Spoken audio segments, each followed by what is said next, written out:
What's going on, Blitz Nation? Welcome back. We are ready to go here, and this is the favorite part of the year for me. I love draft season, and that's what we're in. We've already got done with free agency. Now we're getting closing in on the draft.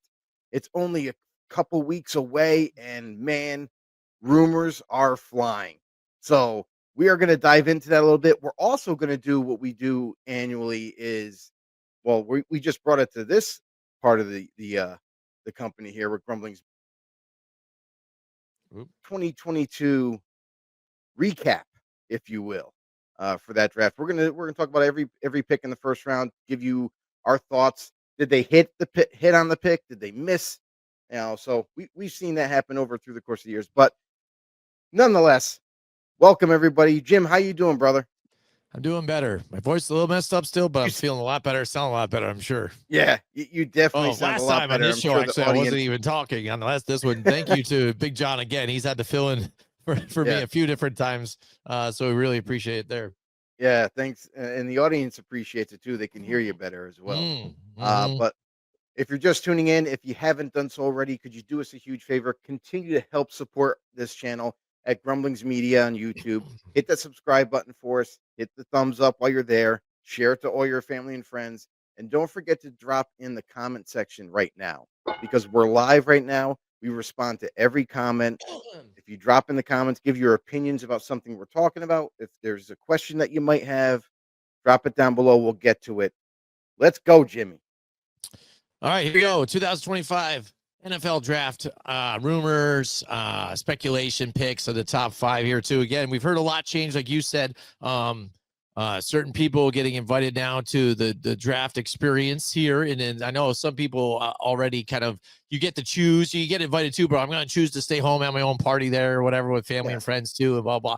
And I know that some of it is even I think to get away from the opportunity to be on camera if you happen to slip in the draft too, and the embarrassment of that. But I'm sure even too to the excitement of the share that with your family though is it also an excellent atmospheric thing for people too and experience. But things have changed in the last couple of months here too. When we've heard the first couple picks early on in the draft, we got the Tennessee Titans, the Cleveland Browns, and the Giants, especially, all looking. They all need a quarterback at least. Or some people expect, at least, or you would hope with what has transpired with all these teams. And it'd been rumored that these guys were kind of all out, and they've had these guys into their locker room and to talk to these guys, Brian Dable and such, have all talked to Shador, Cam Ward, blah, blah, blah. But now, again, with certain rumors here, we're hearing some of these teams now possibly that they're not going quarterback early on. So that could change the look of this whole draft, Joe. I mean, that could get nutty after this. And then to see some of these, well, basically it's been the two-man, crew with Shador, Sanders, and Cam Ward here. If some of those guys drop, if they, slide or both or one of them, it's going to be some storylines, I think, for some people in this one. Well, that's the thing is that was then, and this is now. All the teams that were picking up front that were in desperate need of quarterback help in that position, yeah, they were gonna have to take a quarterback, and it seemed like the first round was where you had to get that guy. But now things have changed because we've had signings now that we've gone through free agency and uh, pretty much the teams besides Tennessee and Cleveland made a slight move with trading for Kenny Pickett, so at least they have some insurance there. They could literally give that guy a legit shot to win the job. Um, Tennessee didn't really do much in terms of that position, but they're going to most likely address that in the upcoming draft because Cam Ward is going to be the pick at number 1 overall. There's just no doubt about it. Cam Ward has done his diligence, has gone through all the workouts, has done all the interviews. The whole process is over with now. Like there's still visits that he's going to take, but we've seen something as of yesterday where Tennessee canceled the visit with Shador Sanders.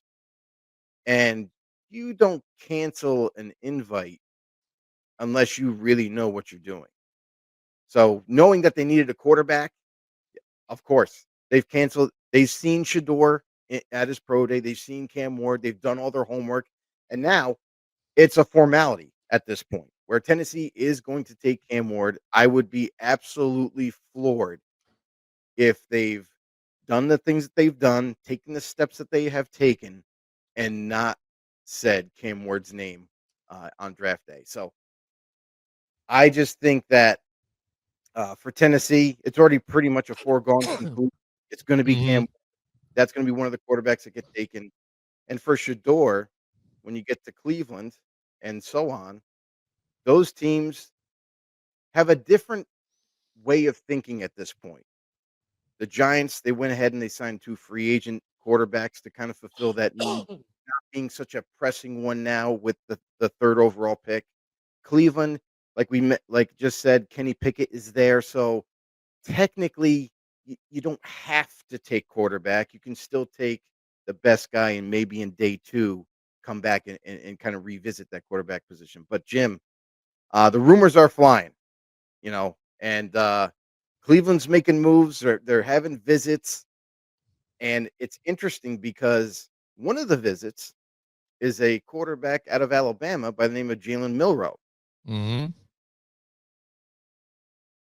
They have tremendous interest in, and this has been going on for the last couple of weeks, 2, 3 weeks, I would say, where Cleveland's kind of been really looking into Shador Sanders at 2 overall, but then there's also this tug of war effect that Cleveland's going through, where it's like, we might entertain Shador, but man, Travis Hunter, great player, Abdul Carter, like how could you turn these guys away? How could you not pick one of them? So I don't know how much Cleveland is in love with Shador, because you have to be in love with Shador Sanders in order to take him that high, in my opinion. I Yep. don't think he's worth that high of a pick, but um, it's nonetheless, we talk about Jalen Milroe he's also getting an invite to the NFL draft, Jim, which Mm-hmm. is very intriguing because not too long ago, everybody and their brother was saying, hey, Milroe looks like he's going to be a day 2, maybe even an early day 3 pick. And now we're sitting here where the NFL has invited Jalen Milroe to show up on round 1, day 1, be in the green room with all these other high end prospects. The NFL has made it a point that they don't want the situation that's happened in the past where an athlete was sitting in the green room waiting for his name to be called in the first round. It either didn't happen at all, where they just sat there the whole day, or they waited so long that they got picked towards the end of the first round. The NFL does not want that to happen again for these candidates. So I am absolutely surprised that Jalen Milroe has now been invited to the NFL draft on day 1. So the NFL, they got to know something. They just got to Right. know something. And I'm going to be surprised if Milroe's name gets called in round 1, but it only takes one team. It only takes one team to fall in love with a candidate, and that's their guy. So Right. it'll I be mean, we've interesting seen that happen before in drafts, Joe. We've seen it where, every again, the year. guys aren't even expecting, anything. They don't even have a camera even set up, sometimes, at their house where they get called and you're like, all right, this guy they brought in and stuff. So, but who knows? It's a different draft this year. I know we say this every year, and it's like you're kind of like, man, this draft's going to be crazy. I don't know what's going to go on. And it seems like every year still maxes out the last one, because this one at first we didn't know, we still don't know, but when draft night comes, you're kind of like, I didn't see that coming. Like, that's what I mean, when everybody does their mock drafts and then all of a sudden it's blown up by the 4th pick or something like that. But with Cleveland, the thing is with Cleveland is everybody kind of knows that, yes, they blew the whole Deshaun Watson deal. They overpaid for a guy who hasn't panned out.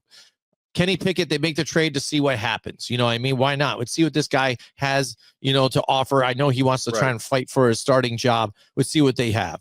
But like you said, maybe it's just the fact that they don't see much of a difference between Shador and some of these other guys, or they feel like they're not in love with him. Like you said, you've got Dion barking behind you too, as well. You got nobody, you see it in high school sports or even little kids sports. Nobody likes the barking parent behind, the student, or the player, complaining about the coaches or this and that. You're not starting my boy because of this. And that's what kind of Dion mocks to me to an extent too, and saying, oh, he's not playing here, he's not playing there.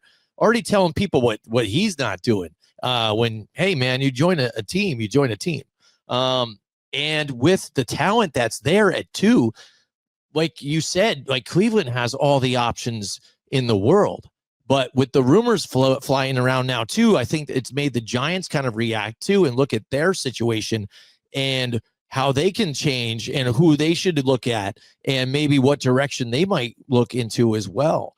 Maybe then again, they're not sold on these same guys as well. And with teams that win championships, again, you get a good defense going. You could make some things happen here and win the championship. And with the Cleveland Browns, we're here now. It's Travis Hunter seems like the guy who's going to be, a wide receiver for them. So maybe they're thinking, maybe we grab a quarterback later on in the draft that we still value, can fight for the job. You still have Deshaun Watson there as a veteran too, and if he can actually perform to do something, at least you're giving him another weapon, and a weapon that most people feel is the best player in this draft right now in Travis Hunter. And then also we're hearing rumors that they were trying to trade for Kirk Cousins, but they wouldn't absorb any of his money. So maybe they're sticking around to see if the Falcons cut him or not, which he's demanding, which I don't see that happening as well. But I think that opens up things for Cleveland and what they want to do. Yeah, I think that ship has sailed with the whole Kirk Cousins movement. Mm-hmm. It's one of these things where, like, I feel like in this draft in particular, from the information that we're hearing, I feel like a lot of the teams in the first round they can't really zero in other words, on any given team saying, "Oh, well, they're most likely going either this position or that position." Like, You're right. in this particular draft, that's why it's so unique, is the fact that we've seen in past drafts where it's been so deep at any given position. We're like, "Oh, it's super deep in receiver and this, that, and the other thing," and you can get yourself a high-end wide receiver in day 3 and all that. That's always gonna be kind of like the kind of the explanation every year, I feel like, because there's always a ton of talent in the draft. That's why it's the draft, Mm-hmm. so but this is unique in the fact that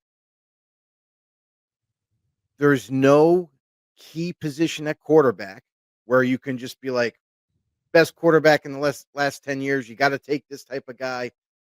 It's kind of devalued that position in a sense for this draft. Even though everyone's assuming, like myself, Cam Ward, number 1 overall, do don't think he's worth the number 1 overall pick. I think he has the highest potential to become Mm-hmm. something great at the next level, but potential doesn't mean that's enough evidence to be like, "Oh, we're gonna go with that." You need to see everything has to happen exactly the way you need it to happen for any given team taking a player. And Mm-hmm. if it's a potential reason why you're taking a player, it's not the best reason. But sometimes some teams don't have a choice. Tennessee picking number 1 overall. They're kind of on that teetering on the fence a little bit with Will Levis. Do we stick with this guy another year? Do we move on from him? Do we bring someone in? There's no right or wrong reason how to approach this draft. And for Tennessee, they view that as being the biggest obstacle right now is quarterback. Yeah, So that was a go big get game your guy, decider last year. go get your guy at 1 overall and have Will Levis and Cam Ward compete Mm-hmm. and may the best guy win. Now, Levis will have a little bit of a leg up on him because he's already had some experience at the NFL level. But let them compete that way. And that way you can just say to yourself, you know what? We got 2 quarterbacks, 2 first round picks, high end first round picks. They're going to duke it out. May the best quarterback win. and then hopefully that takes us, that transcends us to the next level in our roster development. So, um, that's for quarterback. And now we talk about, you brought up Travis Hunter. Travis Hunter is by far seen across the league as one of the most uncanny superhero type of player where you can't imagine any player that's going to the NFL. It's never been done before. What this kid has done in college to play full time, both sides of the ball, and almost all the snaps. Like insane cardio. Like his conditioning is through the roof. And not just that, it's not just that aspect of him. It's the fact that he's great at both sides of the ball. It's not like, oh, he's really good one side, but the other side he's okay. Hmm. We can get by. Travis Hmm. Hunter is unbelievable. A lot of people have him as their number one wide receiver. A lot of people have him as their number one corner. Depending on what team takes him, you're getting yourself a amazing, super smart, super cerebral type of player. I mean, the guy had like straight A's in college, for God's sakes. The guy's super smart. And then on top of all that, his athleticism, his high end ball skills, like it's uncanny what this player could do for a franchise. But there's a little bit of a but here. I don't agree with Travis Hunter playing full time both ways. And the reason why is because Travis Hunter, as great he is as a player, at the next level, it's not a conditioning question, it's not a skills question, it's a cerebral one. At the NFL level, when you have to cram in your brain the whole entire playbook from one side of the ball here, it is such an absorbent amount of information, and you need to know it like the back of your hand because there's checks and balances to every snap. A play might change pre-snap where you're like, "Oh, you gotta remember that play too." Like, you gotta remember everything on the fly. And at the next level at the NFL, to do that on both sides of the ball, there's just so much, almost too much for any one person to remember. So, I think that I'm all for taking Travis Hunter as early as he goes. Doesn't matter to me, like, but Hmm. I view him, if you're gonna view him as a wide receiver, he's just gonna play wide receiver for you because he has the potential to be one of the greatest. Because his work ethic is real high, and he wants to be the best. But he could be one of the greatest receivers in football if he just plays that position. And you could say the same thing on the other side, defensively at corner. If he's able to hone all the skills and improve at all anything that is limiting him at the next level, this dude could be the best corner, could be the best receiver. I don't think he can be the best at both at the same time because of that mentality you have to have and the absorbent amount of information you have to know. That to me is the reason why I don't see him playing full time on both sides. But if you Right. view him as a corner, he can be full time corner and maybe spot on offense. You can put him in on third downs, give him 20 plays or so every week. That you could do. But he is a phenomenal player to say the least. And Cleveland, I feel like, is really, really doing their homework, but at the same time, like, man, this dude is so good. We might not be able to pass him up. Right. And I feel like that's the option that you have to go with, because again, um how again he works hard. Again, you've got him on either side, which way you want to go with. I know, like you said, he said, oh, there's 24 hours in a day, you have 8 hours sleep, that gives me 16 hours to do it. All right, you say all that, we get that, you want to Yeah. impress everybody, you will burn yourself Yep. out, and it's gonna be tough. But with Cleveland, though, I mean, if I had the choice though too, and I know like Abdul Carter's great too, and I can imagine Oh, this he's him there phenomenal. with and Miles Garrett and whatever and stuff. Boom, that would be nice for that defense too. But having the advantage with a guy like Travis Hunter, I mean, that could go both ways or whatever, switch up, or even just a star wide receiver again to help that offense, because the defense has been pretty good. They're the ones that haven't really been having an issue, really. It's that offense, sputtering here and there, especially last year. So having a weapon like that, and then also when you come into situational football, there's a jump ball up for whatever, God knows, whatever reason, stuff like that. Hail Mary, put him in on defense. If somebody's throwing up the Hail Mary pass on it, he's got the hands, you know what I mean? So you put him out there on hands team or whatever. So you could just do that every now and then with him. So, I mean, having that in your back pocket right there, I think it's a sure thing. That's probably the biggest sure thing in this draft right now. And I think that's who they should go with. And it's kind of signs looking like that. But again, we're not sure. What's up? And that's the other thing too, is when you brought up Abdul Carter, yes, would it be amazing for Cleveland fans to sit there on Sundays and watch Myles Garrett and Abdul Carter go after quarterbacks and running backs? Sure, it would be amazing. However, when you look at their offense, like you brought up, not a whole lot in terms of dangerous wide receivers that are on that team now. Cedric Tillman is penciled as a starter right now. Michael Woods, the second, penciled in as a starter now. David Bell has been there, but has never been able to crack the lineup. And then Jerry Jeudy, who's probably the more well-known and more apt to be the go-to guy for Cleveland. So when you look at that, the few names there, Jerry Jeudy is the only one that has any potential to strike fear in defenses' hearts. That's it.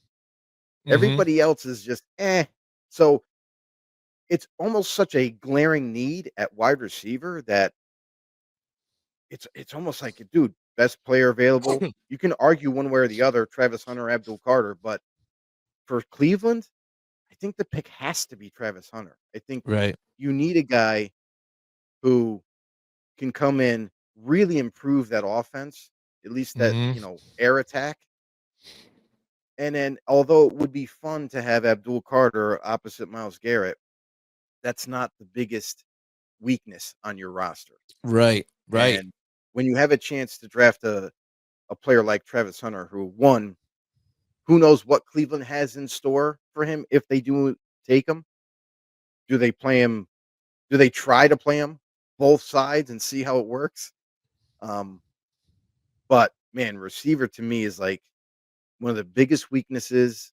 It's something that definitely needs instant improvement. So Travis Hunter to me would be the most logical pick as we sit here right now. Right. Yeah, exactly. And like you said, he can help right now, and that'll only help Jerry Jeudy as well, too. I mean, you're putting a guy on that opposite side. So, I mean, both of those guys can work out. And we've seen that before with Cleveland before, too, under Kevin Stefanski's offense, too, where both wide receivers, A1, AB, A2, or whatever, can get 1,000 yards apiece, and still even have that running game going on. So I think that's the best option here for them. All right, let's head to the New York Giants now. Now, my football Giants, this news lately for me, again, kind of adds options again. Now that I'm not so sure that these top two teams, we again, like we said, Tennessee most likely, again, it's there. It's Cam Ward. So we're just about certain it's that. But again, with the draft, I guess you could never be certain. But that opens up options now. I'm hearing Travis Hunter possibly to the Cleveland Browns, because I was looking at him like, oh man, talking to other Giants fans, like, we can get Travis Hunter right here. This would be great on the opposite side of Malik Neighbors. I mean, and that sounds awesome too. And again, and then sprinkle them in a little bit on defense here and there if we needed to, but we don't have to. Because again, we picked up some guys on secondary. One thing that I want to mention is that if you're viewing him as a receiver, you're only having him play receiver, because the reason why you can't do full-time receiver in partial defense is because the defensive players are going to call a play. He might know the play and he'll be okay. But then as soon as they change the play, it's going to be like, well, right. He's like, no, I don't know, because maybe he doesn't missed know his that assignment. Yep. And the other point that I want to make too is on defense, you need to have chemistry. You can't just throw, as great as Travis Hunter is and definitely can handle defense, But if you play him full-time offense, switch him over for a few plays here and there at slot corner, you need chemistry. So when you just throw a guy in there once in a while, you can even see it in today's game with your rotations on how much different the defense is or feels or looks on the field. That's why I don't think you can do that with him, just sprinkle him on defense, because you're gonna want him to be out there all the time. If you want him on defense, he's gonna be out there. He's gonna be part of that defense, but to sprinkle him in, I just don't think that's going to work well for him, because of the lack of continuity and chemistry that needs to be built between defensive players. Mm-hmm. All right, so here for the Giants now too. So like I was saying, it kind of opens it up now. Now I'm thinking Abdul Carter right there. He's right there. Now you put him with Dexter Lawrence. Kayvon's out there too, and now you got Burns too, Brian Burns on the opposite side. I'm like, that would be nice for this front line here for the Giants, and build up on defense right there, get that sure thing, the difference maker here, because that's the one thing that they kind of lacked, I guess, as of recent here, is that pass rusher besides would be being our D tackle and Dexter Lawrence here. So if you can have the monsters up here on the front lines disrupting any offense that they face, that could help you with this offense under Russell Wilson now, and Malik Neighbors and things like that, if they happen to struggle a little bit here. But even in the draft, I see the Giants, if they do get Carter here again, possibly trying to move back in and grab a quarterback or whatever. Now you have other options here if they weren't sold on some of these guys too. And if that is indeed the plan, then again, you see a guy like Shedeur Sanders fall down further. So now the pick after the Giants would be the Patriots, and they've obviously got Drake May, and so they're solid with that. So I don't see them going that. So that's going to be an interesting headline, I think, throughout draft night, if that is the case. So, I mean, the thing with the Giants, and I've seen this lately, the Giants going for Abdul Carter more than a quarterback, and you understand it, you get it because of what they did in free agency. Now having Russell Wilson, having Jameis Winston, and they also did a lot more on defense in terms of the secondary. Paulson Adebo, the new corner they added, Javon Holland, the new safety they added. So, I think in terms of free agency for the Giants, they hit it out of the park. They nailed at least 2 spots that solidifies those voids at those positions, that now it frees them up even more to not really concentrate so much on defense, but now they can really kind of start to look at their offensive line, upgrade that, upgrade wide receiver, and maybe even take a running back in the middle to late rounds, because even though Tyron Tracy looks like he's going to be the future for them, the starting quarter or running back, you need depth behind him too. So maybe even someone that can complement him better. So I think with the Abdul Carter conversation, it's interesting to me, and it makes sense.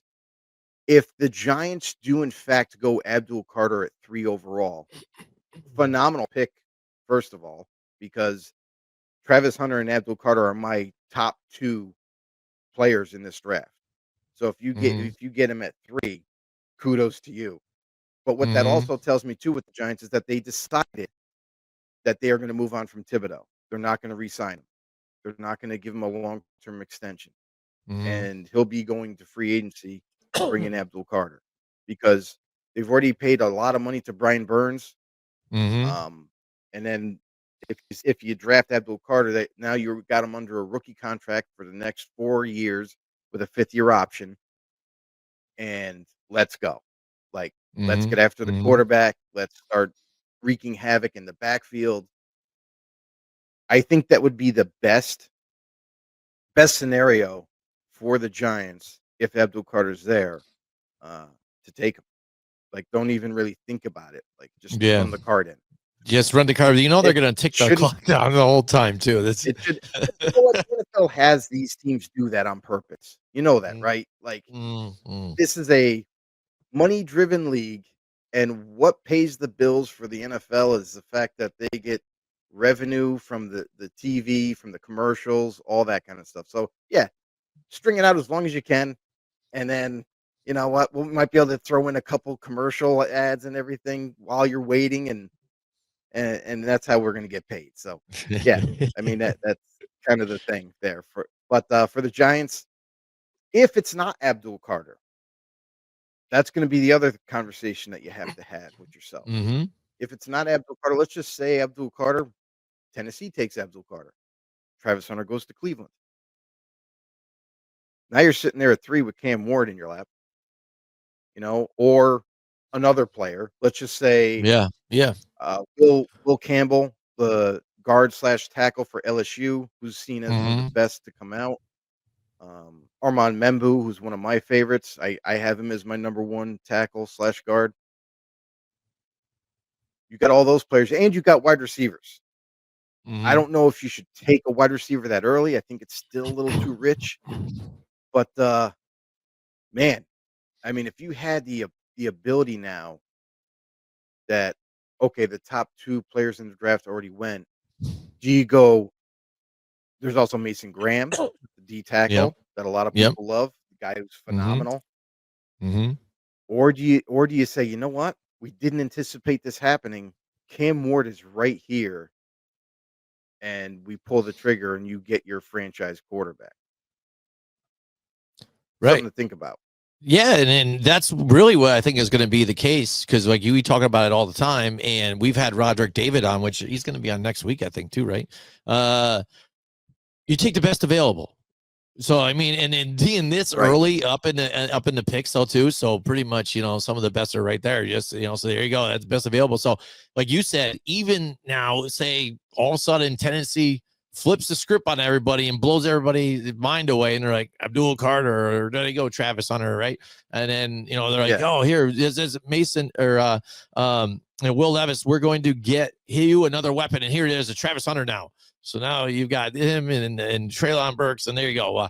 And then what does Cleveland do? So Cleveland's got Cam Ward now right there, possibly, right? So then maybe they do Cam Ward, or maybe like you said, they go Travis Hunter. They So could then, take him. Yep. but yeah, exactly. Yep. So then there you go. So now you're looking at the Giants possibly sitting there and potentially having either Cam Ward, Abdul Carter, or whatever, if not there, or say Cam Travis Ward Hunter. and Travis Hunter, and that's your situation you're left with. I mean that's pretty crazy. So I mean I think that's what's going to be interesting here with Tennessee. Are they totally telegraphed right now?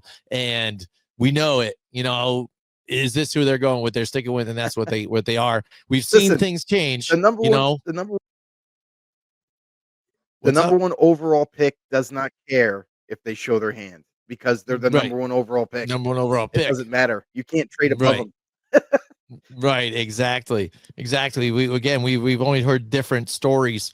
I think it was with Cleveland too, and when they were all in on Sam Darnold the whole time, and then also like a night before the draft, it was like Baker Mayfield, watch out, Yeah. it's going to be Baker Mayfield, and then all of a sudden there it was. Dude, it's crazy. So yeah. So I mean, Crazy. imagine Just that, wait but until this draft. yeah, situations like that is crazy. But say all of a sudden those guys off the board now. All right. So there are 3 dudes here off the board, and you're there with New England, the New England Patriots, with Mike Vrabel, and he's done wonders here in the offseason or the early on in the beginning of the new year. In free agency, it's funny too. It's like I think somebody said something to him like, "Oh, how do you feel? You've won free agency." And he's like, "Yeah, I'm not out. What does that even mean? I'm not. You don't win free agency. Like, that means nothing. You know what I Doesn't mean? do anything for you. Doesn't do anything. I'm not looking to do that. Yeah. And so with the things that they've done already now too, and if they have some of this talent here, that again, that's just an addition on top of things. It's like, oh, if Abdul Carter's there for them, I see him totally grabbing them or Oh, yeah, whatever. 100%. Or again, Yeah. they've been lacking a wide receiver. So hey, boom, let's say The Travis Hunter if he happens to be there for some reason. the funny Uh, thing the Jim, yeah, you're go ahead. right. The funny thing is about this is that if either one of those dudes, Travis Hunter, Abdul Carter, are there at 4, they're Mhm. sprinting and tripping over themselves to get the card in. Right. Like, yeah, that's a pipe dream, in other Yeah, words. it's a For pipe New dream. England, Right. it's a little bit of a pipe dream. Yeah, it means somebody screwed up. But we'll say those guys are off the board now, Joe. All right, so Yeah. you're the GM now for the New England Patriots. So what are you taking here? Those three guys off the board. You've had some guys in and out. You talked to some guys. What do you think's the best fit here for the New England Patriots? I mean, I think the one thing for the Patriots that they've done well is they had a couple of huge weaknesses in free agency. Before free agency, I should say. Mm-hmm. Um, Mm-hmm. Offensive line. That's never been a, you know, equation that you couldn't figure out. They were terrible last year in terms of protection, in terms of run blocking, absolutely atrocious. They bring in Garrett Bradbury, the center, the Yep. veteran center from the Vikings. They bring in Morgan Moses, was with the Jets last year to play right tackle. They have Mike Nwenenu um, at right guard, so they're pretty set from center to the right side of the line. But then you look at the left side and you're like, yeesh, left tackle, uh, Vidarian Lowe. Who the hell is that? Mm-hmm. Uh, Cole Right. Strange. We all know that name too well from the draft. Yep. Um, Mm-hmm. those guys to me are not the long term answer on the offensive line. And then you look at the receivers. That was another big weakness of theirs. Stephon Diggs they brought in recently. You know, Mm-hmm. they got Mac Hollins from the Buffalo Bills. And Yep. then amongst the other receivers that they have already in place, Demario Douglas, Kendrick Bourne that they have there now. Um, Mm-hmm. so they've tried to do what they could in free agency, plugging holes at those two big positions.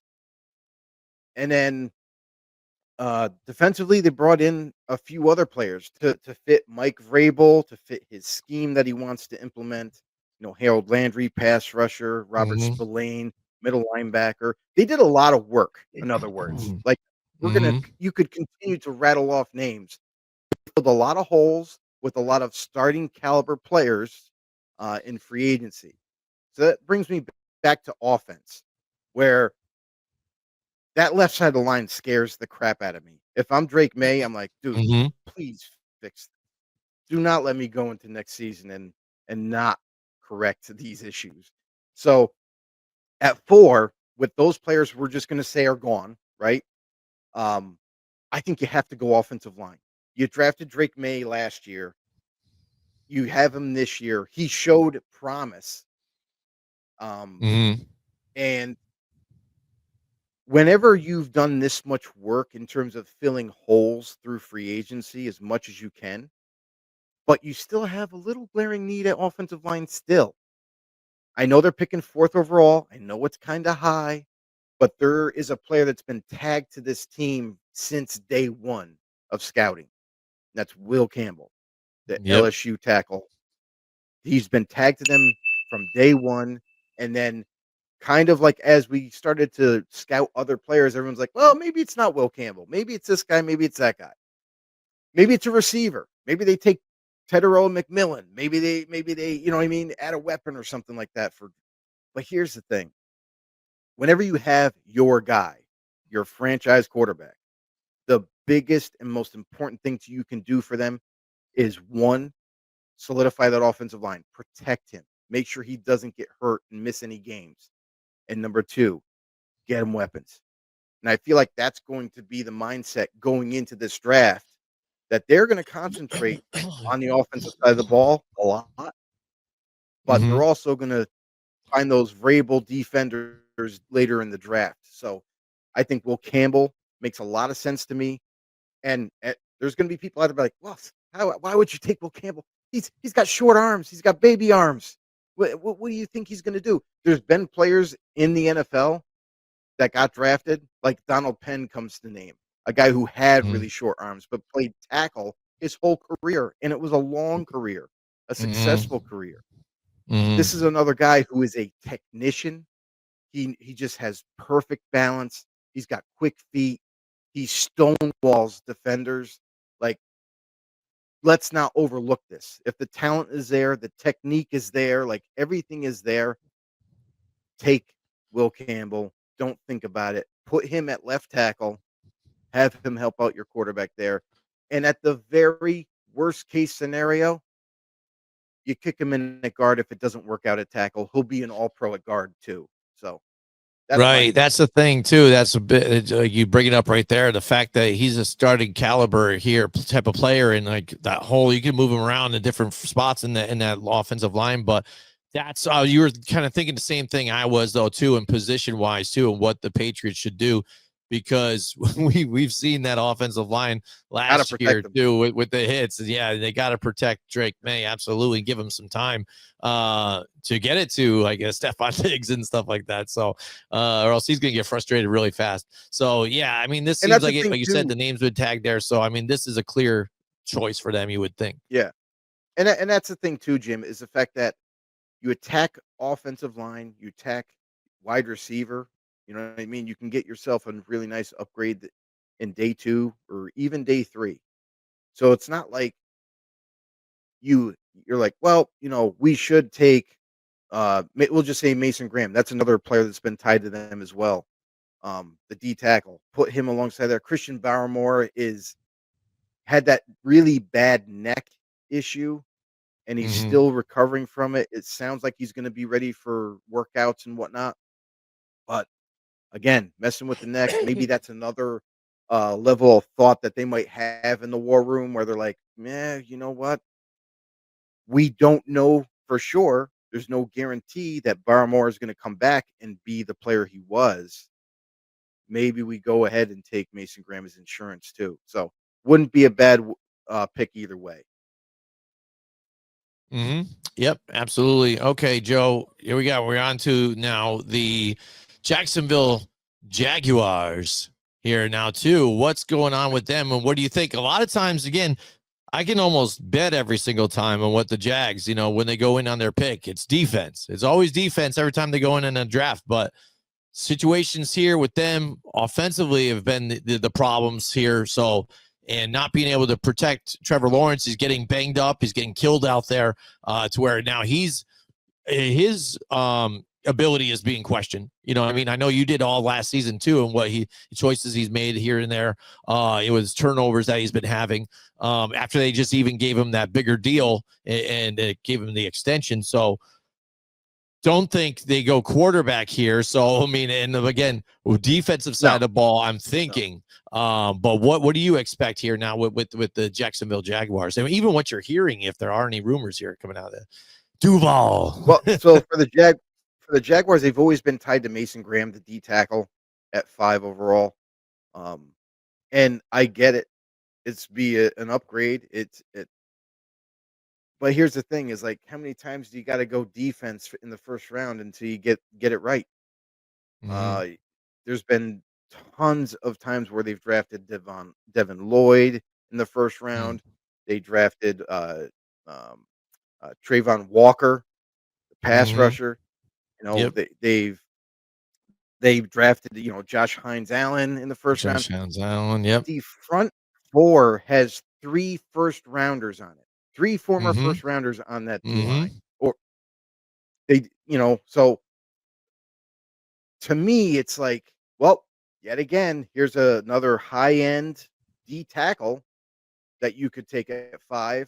And it would make sense if you took him. I get it. You're taking best player available at 5, and it's an upgrade at that D tackle position, hands down. Mm-hmm. But don't we need to? I mean, don't you just need to continue to help build the offense around um, Trevor? Trevor Lawrence. Because Yep. yeah, I said Trevor. That's all he's going to get Yep. from me until he Yeah. doesn't earn his last name until he plays better for me. So, uh, I'll just say this: like you did well last year. You drafted in the first round. You got Brian Thomas Jr., who one of my favorite players coming out, and man, did he pan out in a big way his rookie year. Uh, but now, don't you think you need to build upon that? You got Parker Washington. That's a nice kind of solid piece in that receiving core. But other than that, you brought in guys like, Gabe Davis was a big fail for them last year. Really didn't do much. It wasn't that productive at all. You bring in Diomi Brown from Washington, and right now penciled as a starter, but he's a he's an average receiver in the NFL. So my thing is maybe you have to look at that position possibly. Maybe. Matthew Golden is a guy that a lot of people like, guy who ran the fastest 40 as a wide receiver, 4.29, crazy speed, is quick, you know, Mm-hmm. kind of like a jitterbug on the football field, tough to get your hands on. Maybe that's an option. Maybe it's Tedero McMillan if you like size. Like they just drafted Mm-hmm. Brian Thomas Jr. Tedero McMillan. I wouldn't be mad at him at 5 overall if they decided to go McMillan and add. Now you could literally have twin towers at wide receiver that are both Yep. fast, that both are playmakers, Mm-hmm. 50-50 ball catchers. So I wouldn't be mad at it. I don't think Right. it'd be I think it might be a little higher than where I would feel comfortable taking him, but Mm-hmm. still, like, if that's your guy and you love him, take him. Right. So, And you do have and a I've need also there, I noticed think, that still, too. Mm-hmm. right, we just talked about Naomi Brown being penciled in as a starter. So, like, yeah, it's an upgrade. Like, Mm-hmm. and then you mentioned Jim too about their offensive line, injury riddled, weren't very good at protecting Trevor, and they brought in two starting caliber, a center and a guard, Robert Hainsey from Tampa Bay, and then Patrick McCarry from Baltimore, a guy who's going to hold down that right guard spot for them. So, and I mean, you look at 23 draft in the first round, they drafted Anton Harrison to play right tackle. So they've invested in there, and it looks like they have the makings of a solid O line, especially with those free agent additions. Now you look at maybe even, I'm just saying, maybe running back at 5th overall. Maybe it's Mm-hmm. Ashton Genty. Mm-hmm. Ashton Genty has been seen as one of these blue chip players that is Yep. worthy of being picked high, but because everybody's mindset about to take a running back high again, I don't know if that's Mm-hmm. smart. Genty is a generational talent. We use this term loosely, but he is a phenomenal running back. Mm-hmm. He's a guy that does everything extremely well. He's Mm-hmm. hard to bring down. He's very Mm-hmm. physical, fast, quick. You name it, he's there.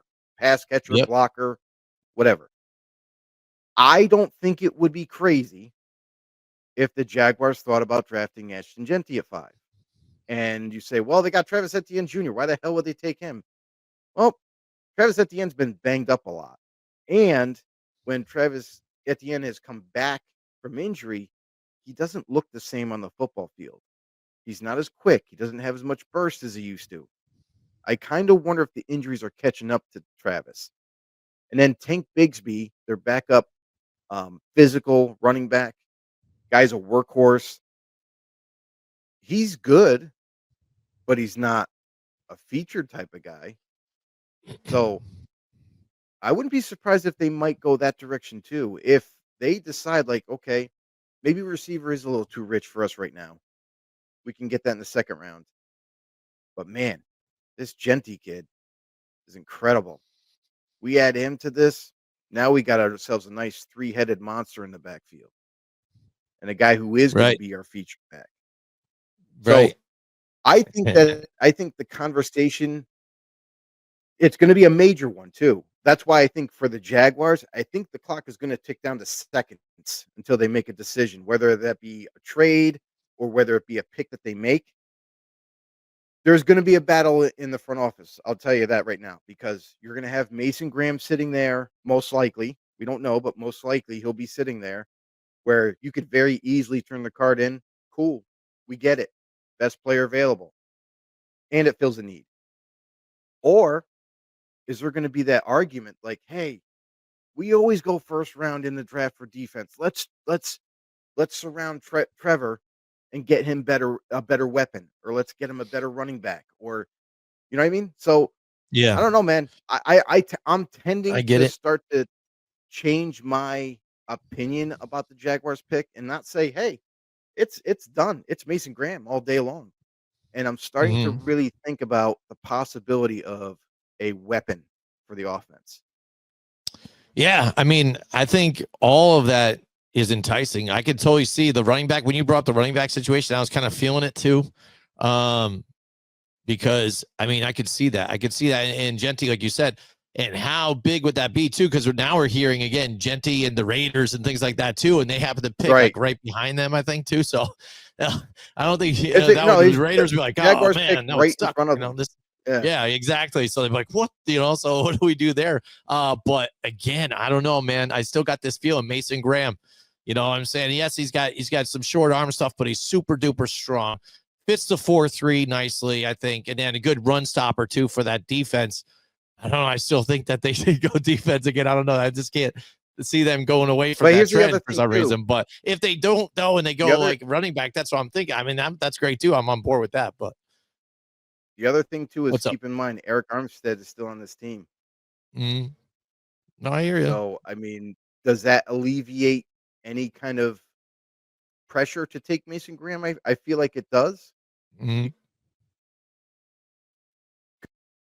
because Armstead Smith, is a second rounder from last year, who's looking really good for them at D tackle. So if you have Armstead and Smith as your future, doesn't hurt to take. I'm not saying don't take Mason Graham. I'm just saying it might alleviate that pressure to maybe saying, oh, let's go get the D tackle. So I think this is the fun part of draft. This is the fun part as we get closer to it. We get to have all these conversations, and these are the similar conversations that front offices are having. And the other interesting little nugget that I learned this week is yeah. that the front offices, don't let them tell you any otherwise. They do mock drafts too. They Mm, go through hours of exercises trying to know every scenario, whether it be a team trading ahead of them or a pick they didn't see coming, just to help prepare for the draft. So buckle your chin straps. It's going to be a rough one. yeah. So there you go. There's the draft order coming up. It's going to be exciting. And again, I'm sure things are going to change. We're going to see trades, draft night, and stuff. So it's going to be very exciting. So tell us what you guys Will we think see a too about Tyreek all that Hill stuff. trade? But what's that? Will we see a Tyreek Hill trade? A Tyreek Hill trade. Yeah, you never know. Some of these things that happen that night just because the situation's right. Some people are even speculating that might happen. Say all of a sudden there's a team there up top say, hey, we'll give you Tyreek Hill. That gives you a good wide receiver right away here, and we'll Yeah. go in and get that, and we'll give you this too on top of it. So I don't know. We'll see. We'll see. I know that the Eagles have been out there, and they're expected. Adam Schefter says they're expected to make a trade early on. So let's see what they happen to do. They always shake it up on draft night too as well. So that's going to be exciting. So there you go. There's the top 5 teams. I had to talk about that too, just right away. For the other others, there's been speculation stuff as well, but the shakeup is always in the front there. What's going on and where it might lie, and we have time to talk about that, especially when we do our mock draft next week with Roderick David in the house again with us here. And we're going to do a live mock draft. So that's going to be super exciting. It's going to All be right, fun. Joe. So what we do every year now, we kind of go over this. This will be our first time for the Blindside Blitz, though. We do that at the Football on the No show. But That's right. so basically, yeah, everybody says it takes about 3 years to kind of see what you really have when you get that draft, let them progress, see what they do, and how they fit into this team. And we'll reevaluate in 3 years and stuff. So that's what we kind of do here with us. We kind of do a reevaluation here to see where these players that were drafted here in the first round. We're going to just do a first round only, and see what we think. A lot of times it's boom, bust, blah, blah, blah. I think for Joe and I think we'll just kind of do a hit or miss, or kind of thing. It's kind of better because, again, some of these guys, I think they're not exactly the boom. They're not exactly a bust, but I think they're pretty good or something like that too. So it's always kind of a mix of things. So here's the list here from 2022. Let's start right off here. We just talked about this guy here, Travon Walker, Joe, picked number 1 overall by the Jacksonville Jaguars, a defender. What do you think here now for the Jags, Joe? Yeah, so Travon Walker has been doing pretty good for himself lately Yeah. because the Jaguars just exercised his 5th-year option, so they're going to keep Mm-hmm. him for his 5th year under that rookie deal. Yep. And Travon Walker he's had moments of being a superstar, but then he's also hasn't done a lot. So I think like for your first overall pick, like I really say I don't say they missed on him. I just think that he was drafted in the wrong position. I think that the Jaguars should have traded down a little bit and then maybe get Walker. But we know at this time in 2022, everybody was saying Travon Walker, #1 player. You got to take him. So I think they hit on him. I mean, honestly, I think the Jaguars did hit on him because they got their guy. The guy, he's a solid player. He has and still has. I think he has more potential still to be great. He's good. He's really good, but he's just not great. And I feel like that's what kind of hinders this pick for me a little bit. But they still hit on it nonetheless. Very productive player. I'm cool with it. Yeah, it's like that's the thing too. It's like because with the #1 pick, that's what kind of like always throws It's tough. the cover over you. You know what I mean? It's tough. Because Yeah. he's averaging 10.5 sacks, I think, right about now to get every single season except for his rookie year. But he's played every single week, so I mean he's staying healthy and things like that, and he's not bad. He's got 10.5 sacks, like you said, a couple of interceptions. Just when you look at that #1 overall pick, you're like, give me more. Which is kind of like where now, if we look at Aiden Hutchinson, again, his name was up there a lot of time during that draft too, as well. And we weren't sure if it was Yes. going to be Travon Walker or Aiden Hutchinson. It was going to be either way. So right there, #2, Aiden Hutchinson goes to the Detroit Lions, and Lions fans rejoice again too. Michigan guy, so it's through and through Detroit all the way and things. And he again, it's obviously been a hit too. What he's been able to do, take that team and kind of emulate what it is to be a Lion too. On top of it, and they really missed him in the playoffs here last year too, but really saw him start to come on too and be that difference maker for them, and always be in the backfield too as well. So Travon Walker, I like him. And I think the same thing as well with you, Joe. I mean, sometimes that #1 pick kind of shadows it a little bit. So we're good there. And Aiden Hutchinson, for me, obviously, I think is a hit for the Detroit Lions. Right on. I mean, Aiden right, Aiden O'Connell. Aiden O'Connell. Yeah, Aiden Hutchinson. Aiden Hutchinson, to me, should have been the #1 overall pick, in my opinion. I think that wouldn't have bothered me at all. I feel like that he was worthy of it. And you can see, how much of an impact he brings to that Detroit Lions defense. And when he wasn't in the lineup, you just knew it. Like there was no more big splash plays. There was no more pressure being Yeah. built up. They did their best without him, but nonetheless, I mean, he was that special of a player and still is. And he looks great, by the way, in his recovery this year. He's running around the football field now. He's ready to go. He can't wait to start the season. So, to me, this is a huge hit on this pick. Definitely think that this is well worth it and great player. All right, Joe. 3rd overall pick, Derek Stingley Jr. And I remember this pick too, because like right around draft time, we were hearing rumors that this was going to be the pick here too. And a lot of people, at least I remember during speculation, didn't expect him to be picked this high. And Lovie Smith was the coach at the time, and he fell in love with this guy and goes and picks Derek Stingley Jr. And it kind of threw people in shock, like, oh, he did with this one. But what do you think about here with Derek Stingley Jr. and the Texans here? I love Derek Stingley Jr. and I loved him on draft day. I thought that there was a lot of conversation before the draft got here that, well, he's got some red flags off the field and, he had some injuries at LSU, and is he going to ever return to the player that he once was? But I mean, they did their due diligence on him. Derek Stingley Jr. has been one of the best corners in the league. Like, honestly, like I think that this pick, there was a lot of skepticism on him, and not people that weren't really sure what was going to happen with Derek. But he's been an amazing player for them. It's only been 3 years with the Texans, and he's done, besides his rookie campaign where he missed like half the season and didn't really contribute that much. But man, has this guy been a physical force?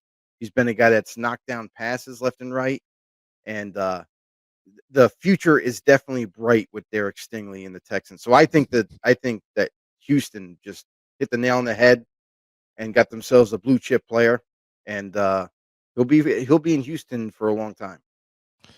Yeah, absolutely. Coming off his first Pro Bowl year here, and again, 5 interceptions the last 2 seasons, and also that includes 2 picks in the postseason too as well. So it's one thing too to also perform here, and also a forced fumble in the last few years playoffs too. So coming into Yeah, his own, like you I said, actually injury prone early on, but has really stepped up.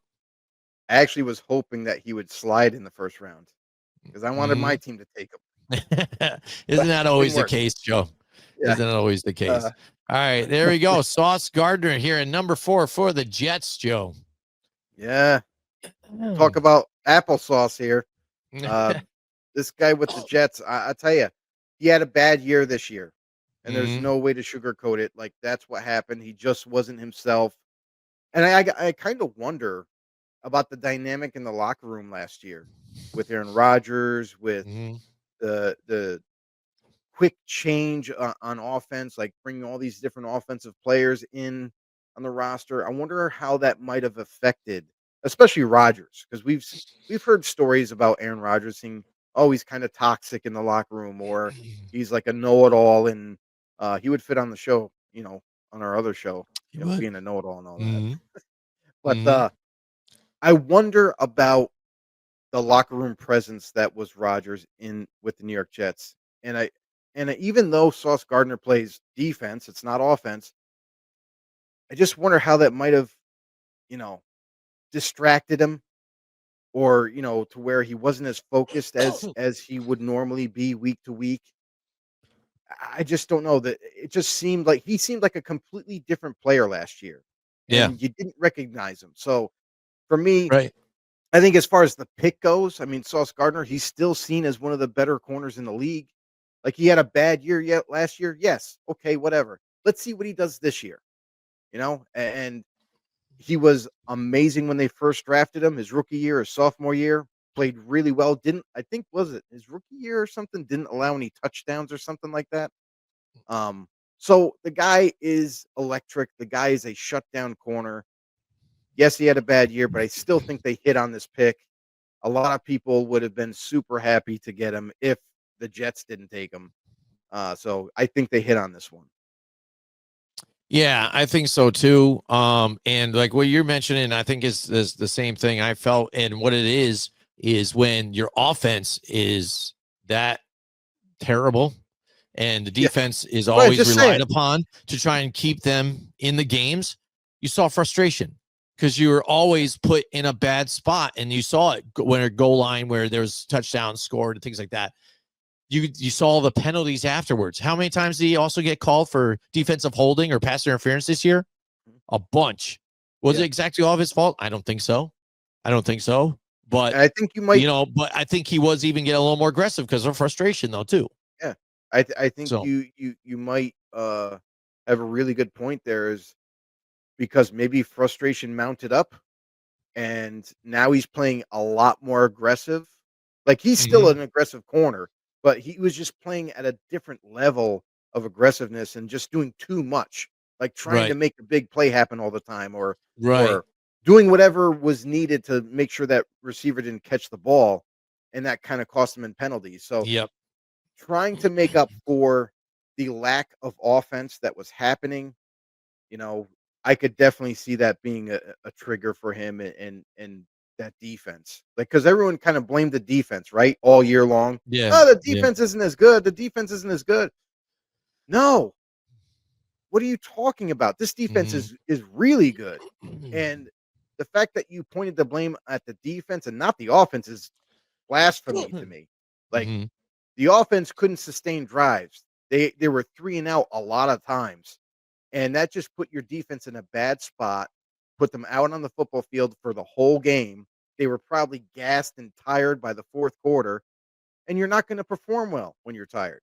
So, as much blame as the defense got, I think the offense just didn't get nowhere near enough, and Rodgers didn't get enough. Rodgers deserved some blame too. Even though he had some, I still think he deserved more of a blame because you were the answer for this team. You were supposed to come in, wake the offense up, score some points, and everybody would have been happy on Sundays. But it just didn't happen. Yeah. I couldn't tell you what the problem was there with that. It was mind I think we boggling. just did. I think we just did. So, all right. So, yeah, I agree with you too. Sauce Gardner is a hit. I mean, dude, the dude's great. Now it comes to the Giants. Pick number 5, Kayvon Thibodeau. I did not like this pick. I remember this draft vividly. Yeah. I was at juniors with a couple of buddies, and they're Giants fans, and I did not want this again because I was questioning work ethic, things like that, and I know he had like physical talent and stuff, but I just wasn't sold on it. You know what I mean? And we've done this before, as Giants fans, we've been there before. I kind of go in on these guys, and there was a big game, talk about him, blah blah blah. I didn't think he was going to be that game changer, and so far with the Giants, I don't think he really has been. I've been kind of waiting, like, hey, what's he going to do? What's to do? You saw a little glimpse this year. He got a bit better, but again, injured though too on top of it. But again, when you're picked that high, even top 5, and you're that guy, you got to jump off the page for me. And he hasn't. He still has been kind of mediocre. So for me, again, it's a flop again on the Giants end. So I think this is a miss completely. I didn't want it in the first place. I got it, and here we go. I was right again. What do you think, Joe? Like the finish there, Jim. Yes. Just listen to me, New York, please. So, unfortunately, they haven't called you about that GM position. Nope. No, they haven't. But yeah, I mean, Kayvon Thibodeau in the draft process coming out of Oregon, I was kind of lukewarm on him. I wasn't sure. First of all, I wasn't sure how he was going to fit in the NFL because at Oregon they asked him. He was like more of a stand-up linebacker, rushing off the edge. Even though he had speed, he had size, he had all that. So he looked the part. The tape showed you that he, could be the part. But the production in the NFL hasn't been the greatest. I mean, his rookie campaign, 4 sacks. So it's like, okay, he had 4 sacks. It's his rookie campaign. He's kind of just getting into it. His sophomore year is where he really kind of blew up. He had 11 and a half sacks. And now you're starting to see what you were hoping to get with this pick. Right. And then last year, kind of fell off the face of the earth. They only had 5.5 sacks, and a guy that only played in 12 games. Yep. So looking back these last 3 years, his rookie year, he missed some time, not significant, but he missed some time there. And only had 4 sacks. Fine. Played all 17 games his sophomore year, had a great year. And then this past year, again, injured. So you got to wonder with the future of Kayvon. And we talked about it when we talked about the top 5 picks, about how if the Giants have the luxury of possibly drafting Abdul Carter, I think you take it and smile. And that means Thibodeau's on his way out. And it's a smart decision, and you go with the better player. Clearly, Abdul Carter is going to be a much better player than Thibodeau. He's going to be the guy that the Giants hoped they were getting when they drafted Thibodeau. So I think that for that reason, and the fact that he's only had one great year in 3 years, to me, that high of a pick, I think it's a little bit of a miss for me, for sure. All right, we're in agreement Need there. more production. Yep, exactly. All right, so next, Ikem Ekwonu. I remember that too as well here for the Carolina Panthers here too. I couldn't believe that too when he was right there. I was like, because I was even thinking Giants do that even. I mean, I'm cool with that if you decide to do that. I mean, boom, that's what I was hoping right there. I'm like, please do this, do this. You didn't do it. I'm like, oh. What are those moments again, Joe? How many times did you see me do this on the draft? Right? It's like the draft foes at this point. But all right, for the Panthers though, I mean, I like it, for them. But what do you think?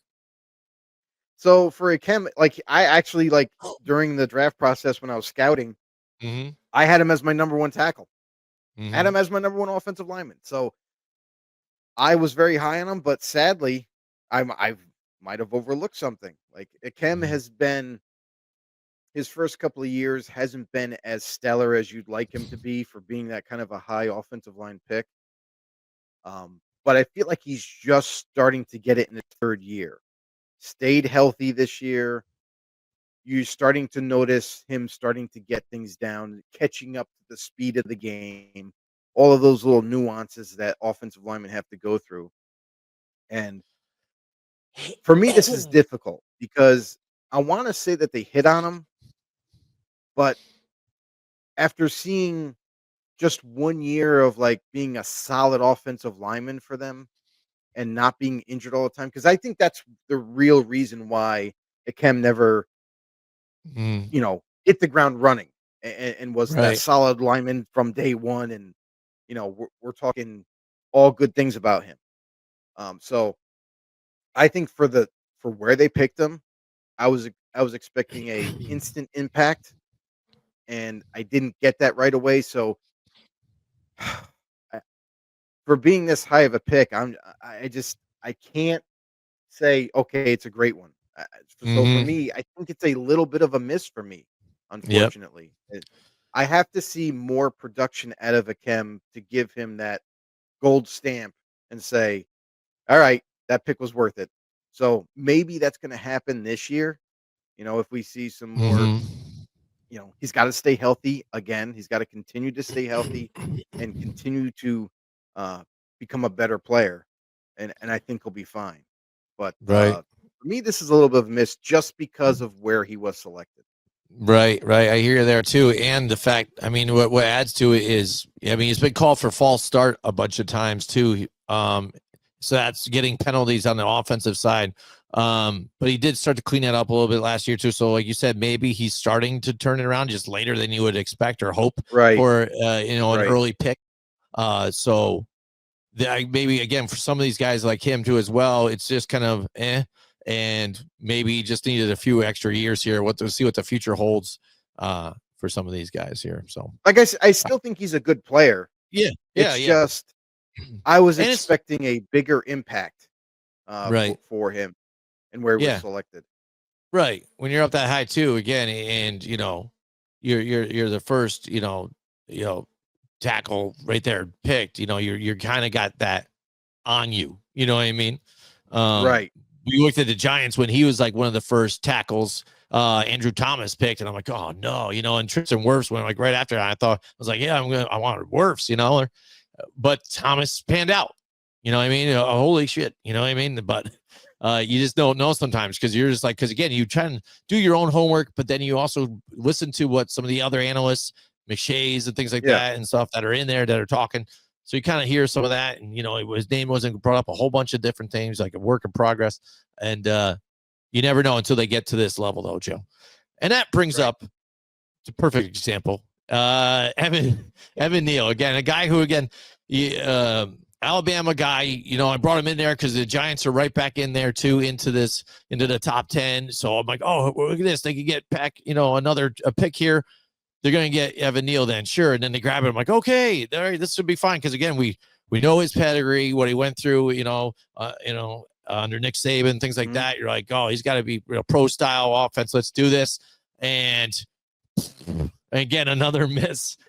Big disappointment ever since he's been in the NFL. He seems like he can't block out of a wet paper bag. He's just getting bull rushed by everybody, it seems like.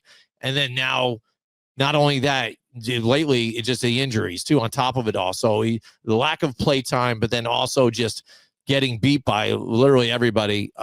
It's just really for me, it's just a wicked miss. A lot of people, when the Giants drafted Evan Neal, a lot of people didn't envision him playing tackle.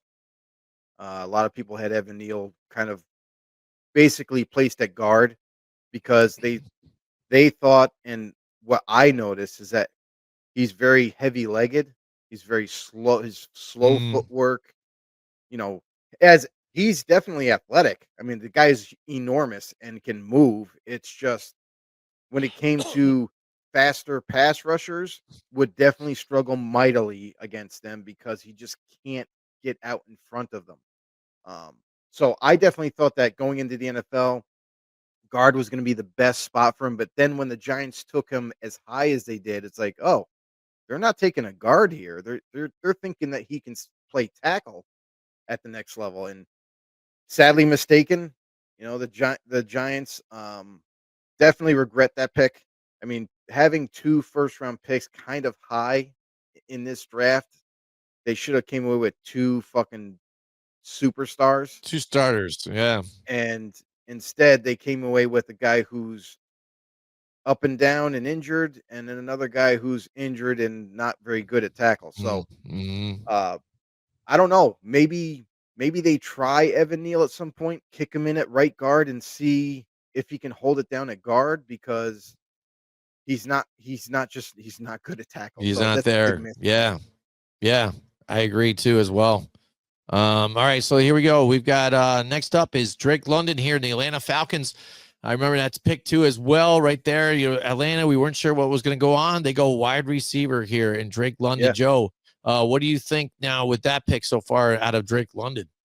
I think Drake London's good. I didn't have I wasn't super high on him. Like Mm-hmm. I had him in my top 5, I believe, if I remember correctly, but I didn't have him as one of the best, if not the best receiver coming out. So Drake London, tremendous size, has decent speed for his size, is a very physical type of wide receiver.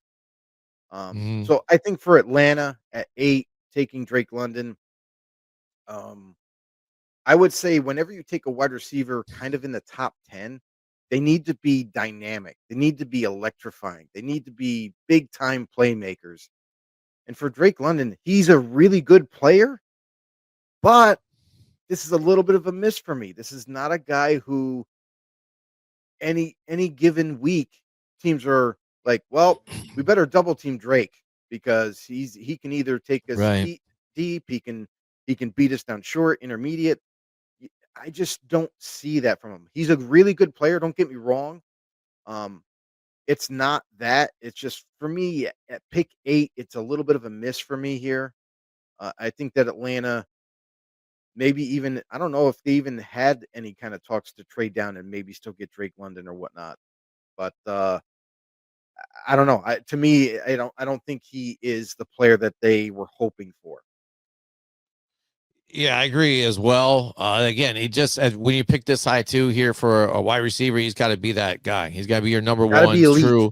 And again, I understand they haven't found a great quarterback to throw to him to because again, this is Well, now they got Michael Penix. well, So last we'll year was see. the first time he went over 1,000 yards. Previous years it was 800, 900.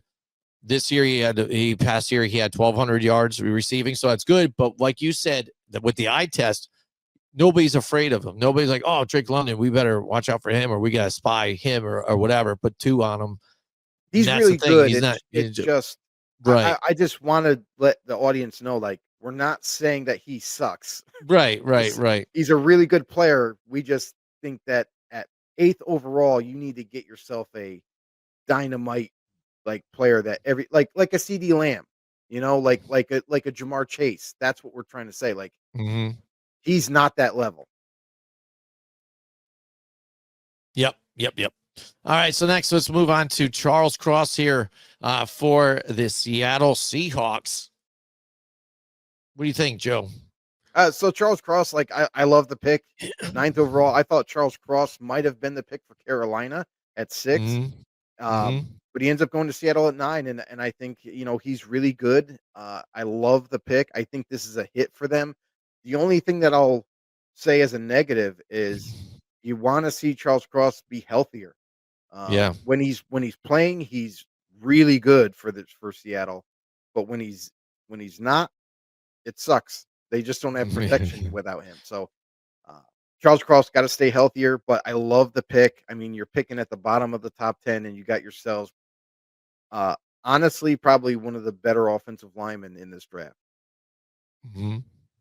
All right, next up, I don't know why it's cut off at the end. Well, you can't see it because of the ticker. There you go. Move the ticker. There we go. The ticker. There we go. Now we can see Garrett Wilson out there.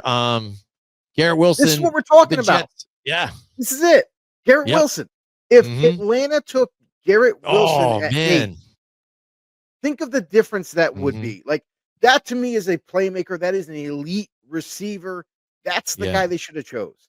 And that's Right. what we're talking about. Garrett Wilson, Right. to me, this is a home run for the Jets at 10. Hmm. And I did not think that if Atlanta was going to go receiver, I thought it was going to either be Garrett Wilson or Chris Yep. Olave. Right. And it was neither. So Right.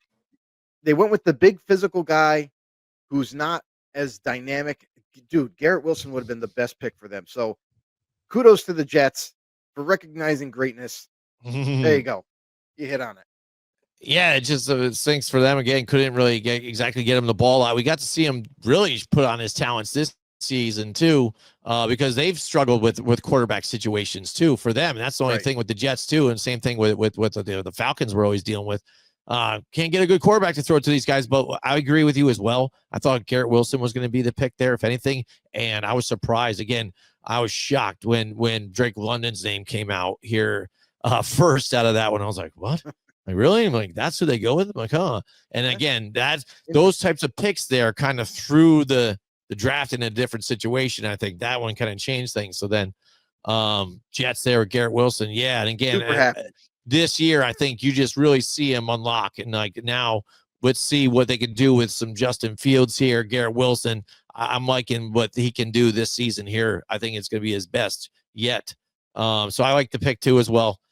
Chris Olave here, number 11 with the Saints. He's been that guy for them too, moving on with the Saints here, and especially now they got Derek Carr there. Hopefully he can step it up here, but last year, injured, so it sucks because to see what might have happened here last year.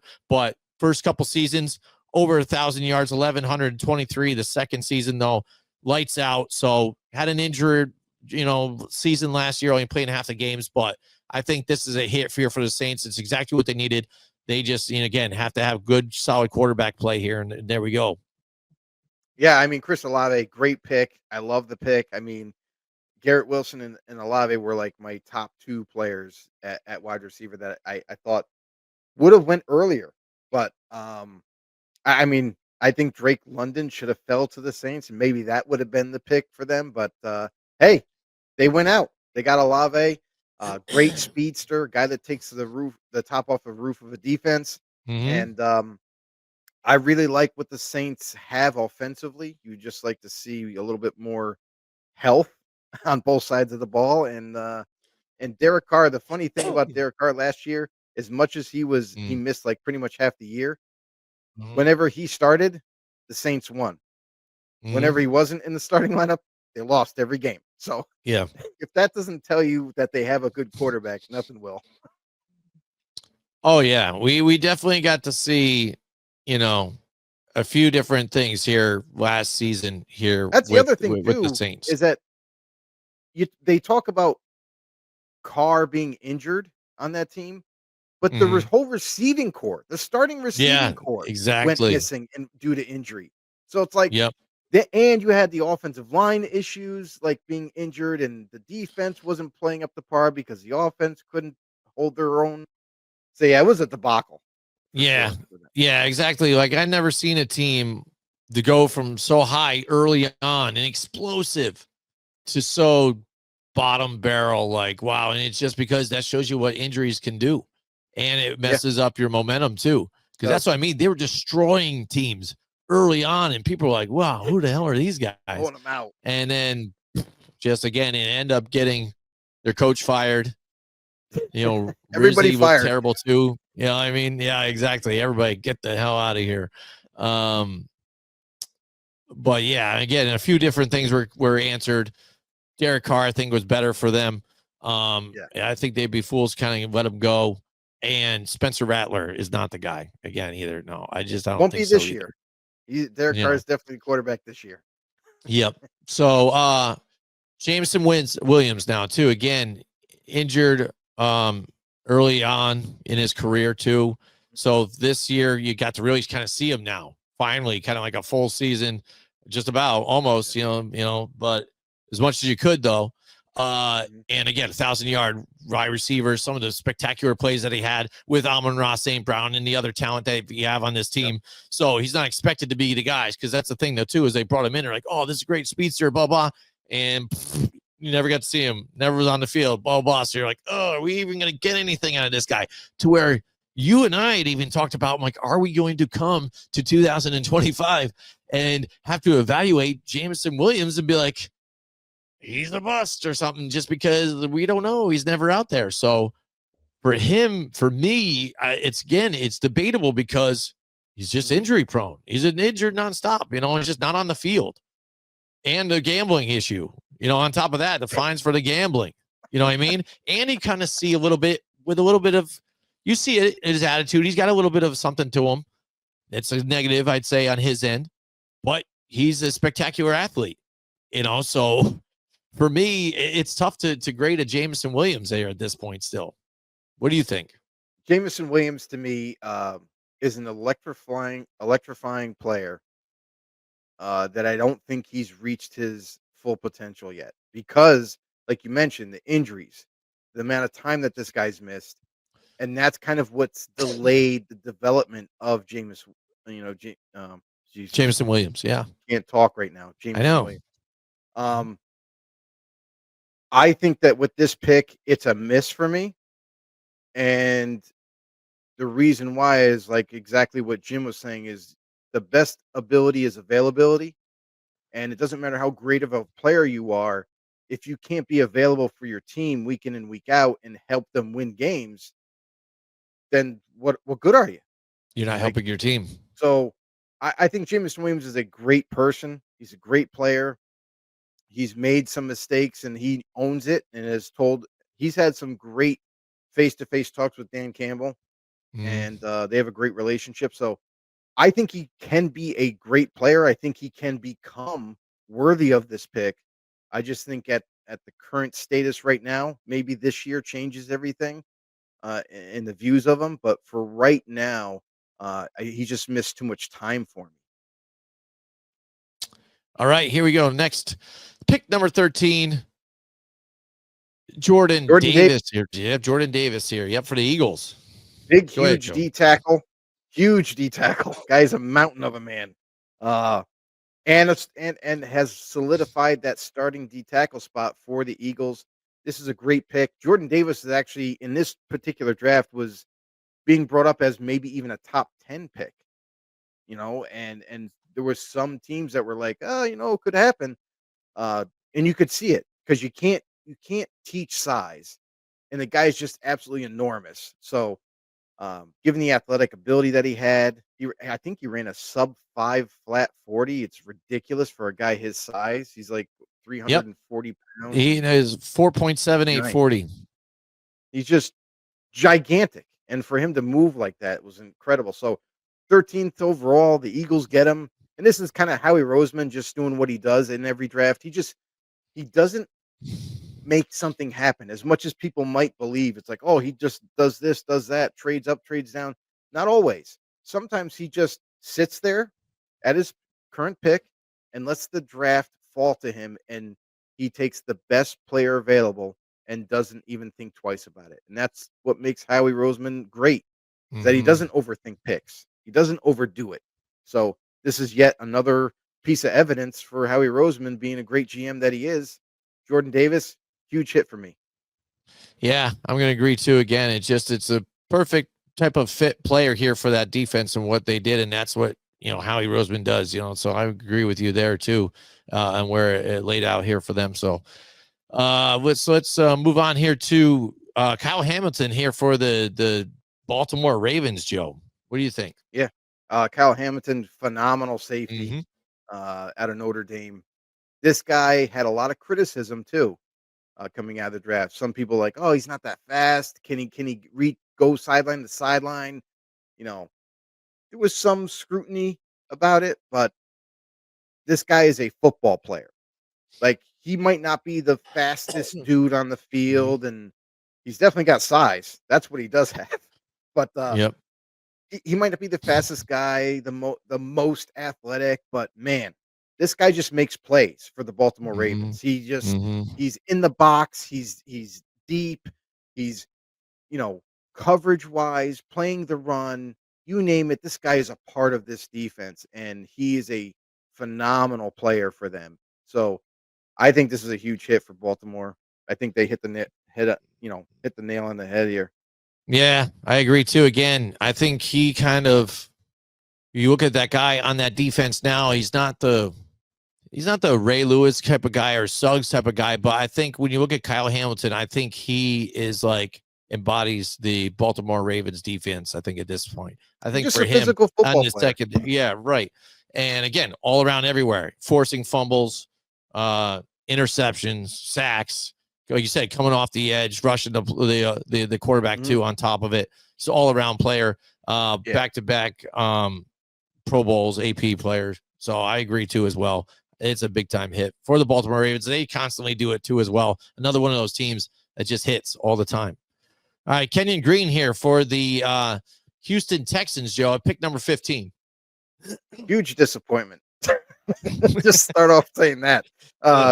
15th overall, Kenyon Green, a guy who I thought was going to be an electric guard for them, and he was early on, and now it looks like he got traded and is on a different team already. So in his short career, he just, I don't know what happened to him. Like his rookie year looked really good, then he got injured, and I don't know, maybe something affected him after his injury, but uh Kenyon Green just never mounted up to being like I definitely thought that for sure this guy was going to be a Pro Bowl type of guard, and he just hasn't been. So I think that's a miss for me. Yeah, I agree with you as well. And again, it's always never a good sign if all of a sudden you're not even on your team that the team that drafted you anymore by this point. It's never really a good sign.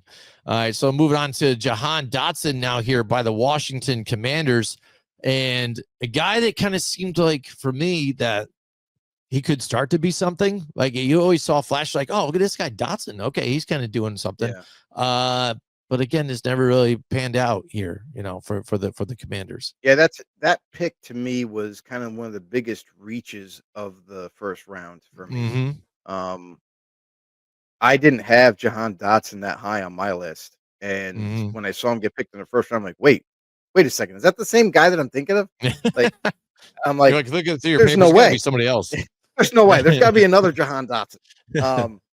But yeah, I mean, for that pick that high, again, I mean, it's kind of like middle of the pack in the first round. Yeah, but I didn't see what Washington was hoping they found. Explosive wide receiver, and he just never has mounted up to be that productive type of player for them.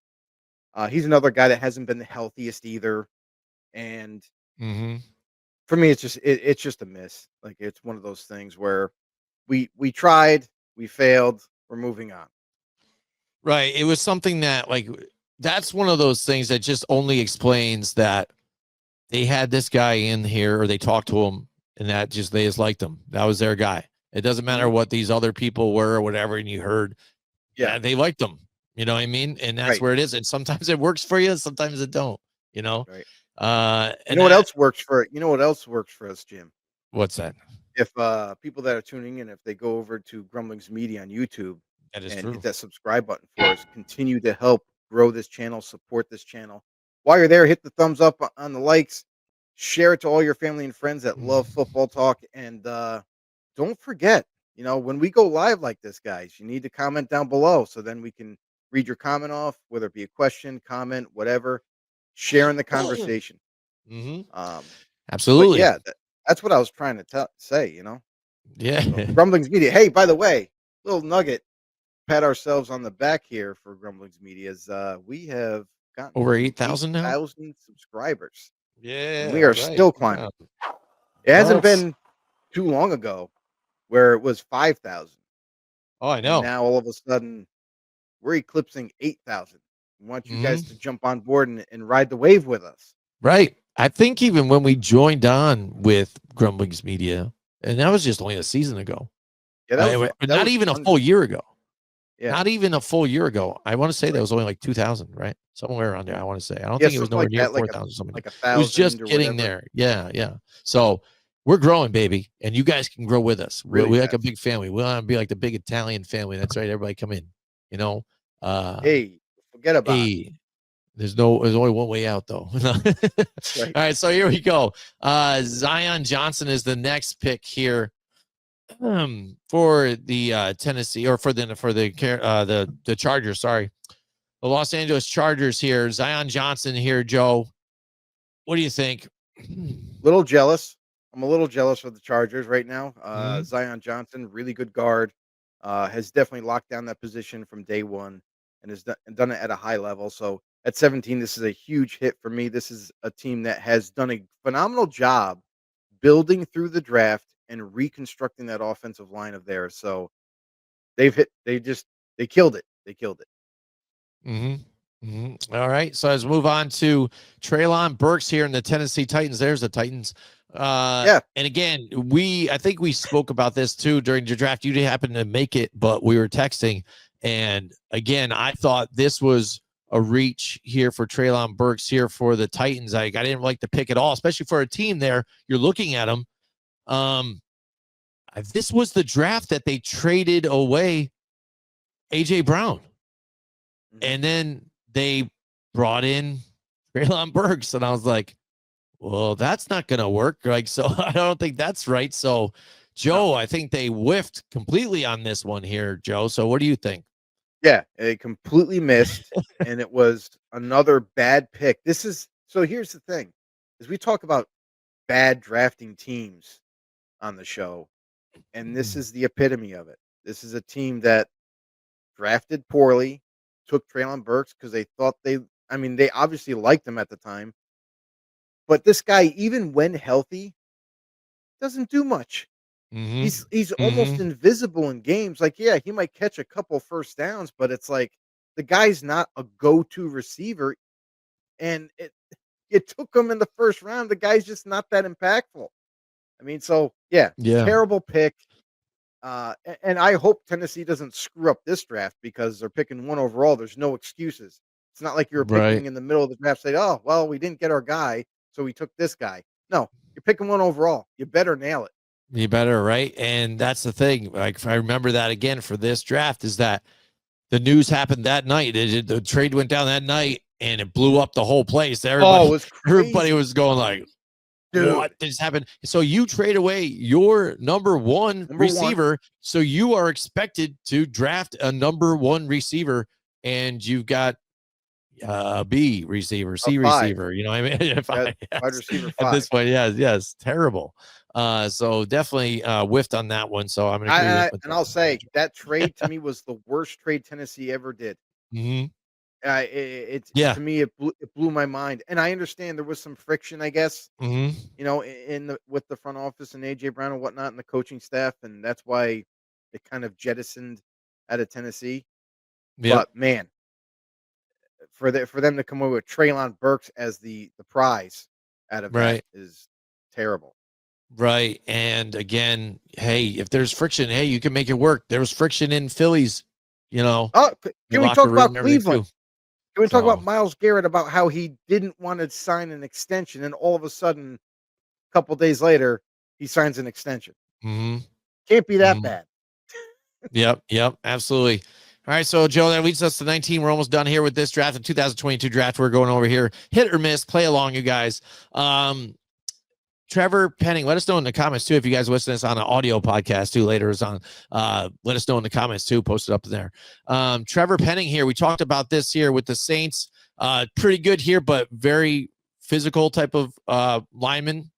So we weren't sure how that was going to translate to the NFL. What do you think with Trevor Penning so far in his career? Well, when it comes to physicality, Trevor Penning fits great for the NFL because you got to be super physical. You got to be a nasty offensive lineman. That's what teams want. They don't want a passive offensive lineman, a guy that doesn't like to get in the physicality department. And Trevor Penning was definitely not that. The guy finished through the whistle, not to the whistle, if you know what I mean. Yeah. That's so the thing. Trevor Penning I thought was going to be a great lineman for them coming out of East Carolina. And he was not. So ended up not becoming the guy that they anticipated him being to replace hopefully Ryan Remchek at one point. And the guy's been lacking.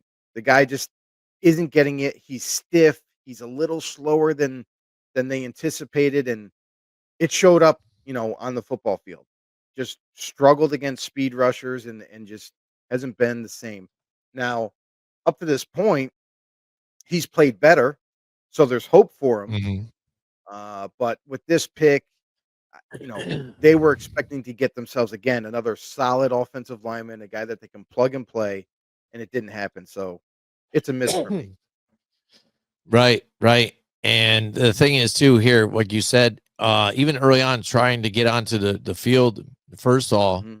um, but then again, quickly once he started to play 100% of the snaps, um, for me, I was looking at like you said, physicality and things like that. Was he going to get called for holding, things like that? And those are some of the penalties that started to kind of not ridiculous, but start to come up on here. And just if he could limit that, and that's what I was worried about with him. Maybe something can happen. So I don't think we've seen enough of him. Like you said, he started to come around a little bit. We'll see, but right now, it didn't really work out for the Saints so far.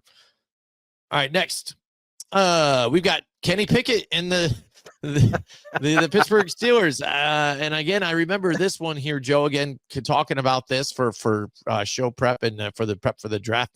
I was really into Kenny Pickett and what he was able to do for Pitt and stuff like that for the college level and stuff. But again, you were worried about where he would go if he's drafted. It's got to be indoors, because he's got the small hands, always wears the gloves. What's going to happen in bad weather?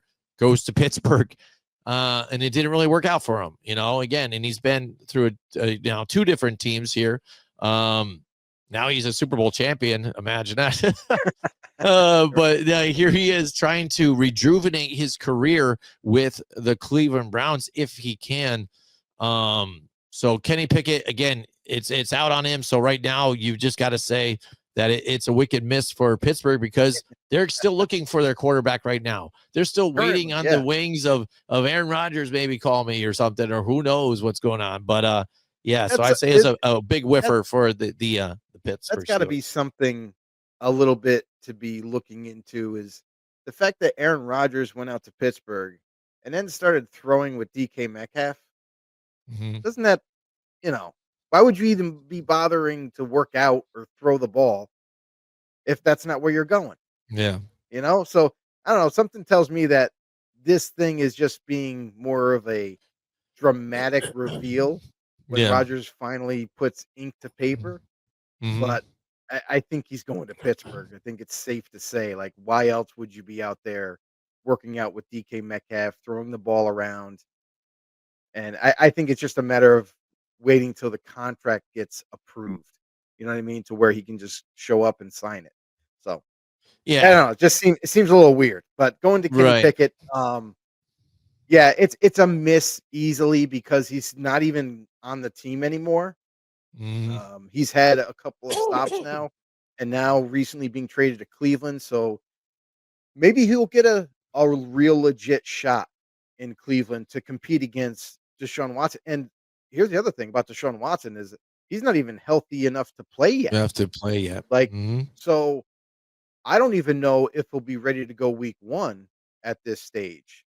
And if that's the case, maybe it will be Kenny Pickett versus whoever else they draft, because you can't tell me that Cleveland's out of the quarterback market now because they traded for Kenny Pickett, and they're going to eventually move on from Watson. So probably day 2, maybe you think about them drafting a quarterback. Maybe Cleveland is one of those teams that trade back into the first round to take their quarterback. So, Right. Mm-hmm. but I think for Kenny Pickett, unfortunately, he hasn't had, um, he just really hasn't had a legit. I hate this. I don't want to say he hasn't had a legit shot, but he just hasn't proven it. I'll say enough. Pittsburgh moved on from him.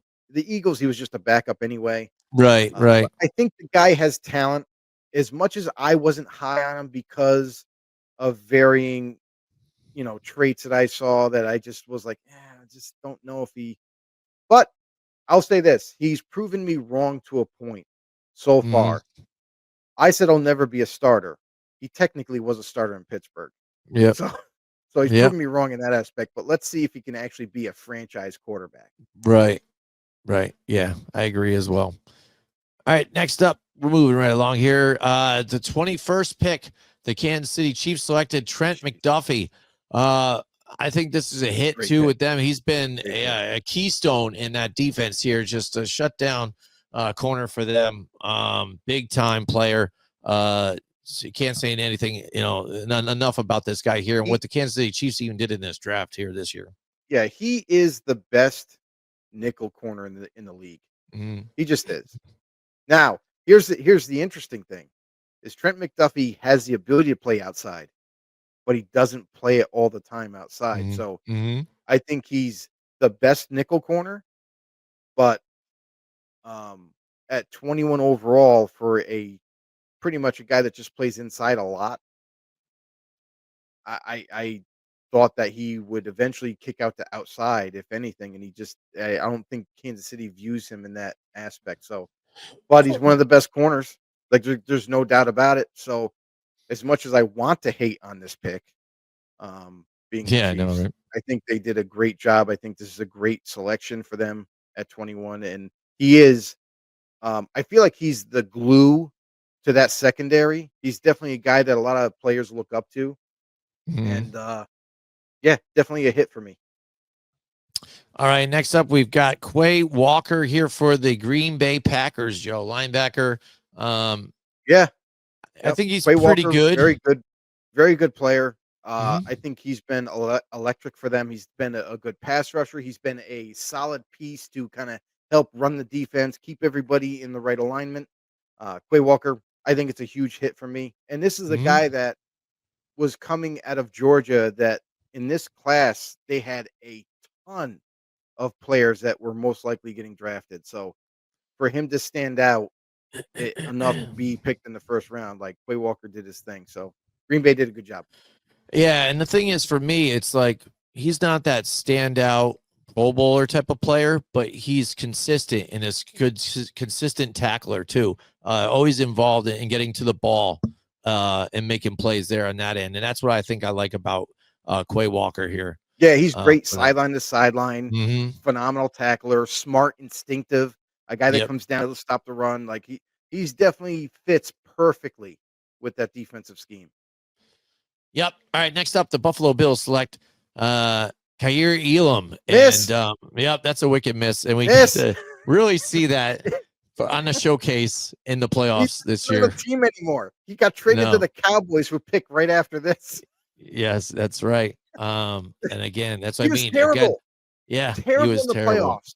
I Yeah. mean, everybody saw it like, "Oh my god, this was your Well, first round pick." Like, he's not even yeah. developed. He just not good. Yeah, I mean, they brought it up in this playoffs this season, the fact that he was drafted in 2022, hasn't been able to make the starting lineup. He had to play because of the injuries for the Buffalo Right. Bills, and he stunk. And then, like you said, now he doesn't play anymore. Plays for the Cowboys, so I'm excited. You stink. Go play for the Start him. Cowboys. I love it. Start him. You know, it's all yes, let's go. Start him. Why Especially not? against the Giants. Jerry Jones, Start get him. cheap. You know, don't sign these other players here to extensions. Just start start Elam. All right, so going on to the Cowboys here, the 24th overall pick, Tyler Smith here for the Cowboys. What do you think, Joe? Yeah, I Offensive mean, lineman here. yeah. I mean, decent offensive lineman. Mm-hmm. Not I think he's good. I think for where they took him, it makes sense. And he is a starter for them. He's a solid starter for them. Pretty decent player. Tends to get handsy sometimes. Will get those holding calls once in a while. But still, they didn't have much, and they started the offensive line, turning over that offensive line with Tyler Smith, but they got a hell of a lot more work to do this year. Yep. Yep. And So again, it's a hit for come me. off. Yes. Yeah. And yeah, coming off his best season so far. Again, back to back Pro Bowls. But early on, like you said, getting in trouble with holding things like that. Wait a So second. He made the eliminating. So Pro that's Bowl? yeah, he did. He How? did. I don't.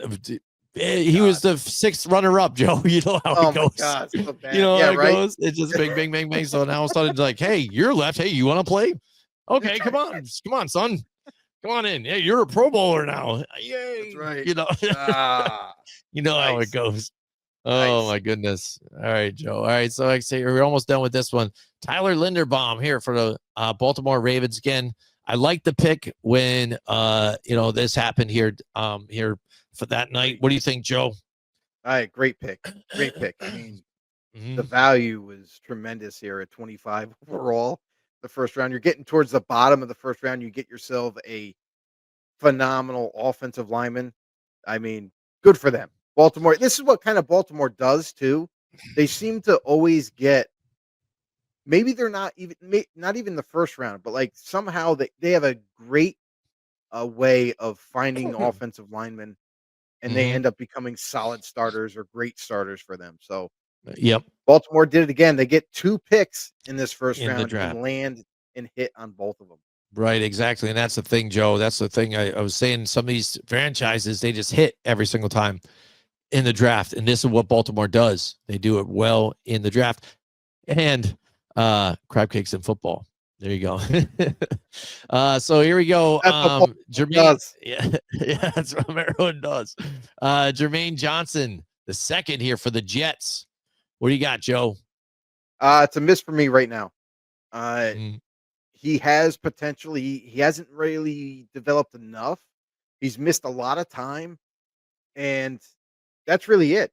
I mean, same case as Jameson Williams is missed a lot of time, hasn't developed enough because of that missed time, and everybody was expecting Jermaine Johnson to take a huge leap this year, and it didn't happen. So, uh, I think the jury is still out on Jermaine Johnson. I'm not gonna categorize him as a bust just yet, but it's definitely a miss for me at this point. yeah. And that's the thing is it's kept him out because you weren't sure because you saw progression. Like from the first season to the next, 7.5 sacks in his sophomore year. Here we go. Maybe we can get it going. And Right. then injuries. So then again, just kind of shuts it short. So like you said, jury's still out. So it's a big question mark. So we'll just say miss at this point, I guess, or just meh. Yeah. Okay. Which is We should do it. Make this be win, lose, or draw. All right. So Devin Lloyd, you talked about the Jacksonville Jaguars here too. Again, and go ahead. They draft Devin Lloyd here in the defensive players here in this draft. What do you think here for Devin Lloyd? Devin Lloyd, very solid pick. A guy who in this draft was seen as the number one linebacker coming out. Guy who didn't have top end speed, but very instinctive. A guy who's always in the right spot. Phenomenal tackler and rushes the quarterback well as well. Devin Lloyd, I love the pick. I was actually hoping that he'd get into the second round. Because there was a team starts with an R that could have used him, but Mm-hmm. I just say this is a solid pick, a good pick, and they hit on this one. Mm-hmm. Mm-hmm. All right. Next here we've got Devontae Wyatt here for the Green Bay Packers, interior defensive lineman. And again, he's got averaging 5 sacks about a season here for the Packers. What do you think though about Devontae Wyatt here for these guys? I think he's For the still Packers? developing and still growing.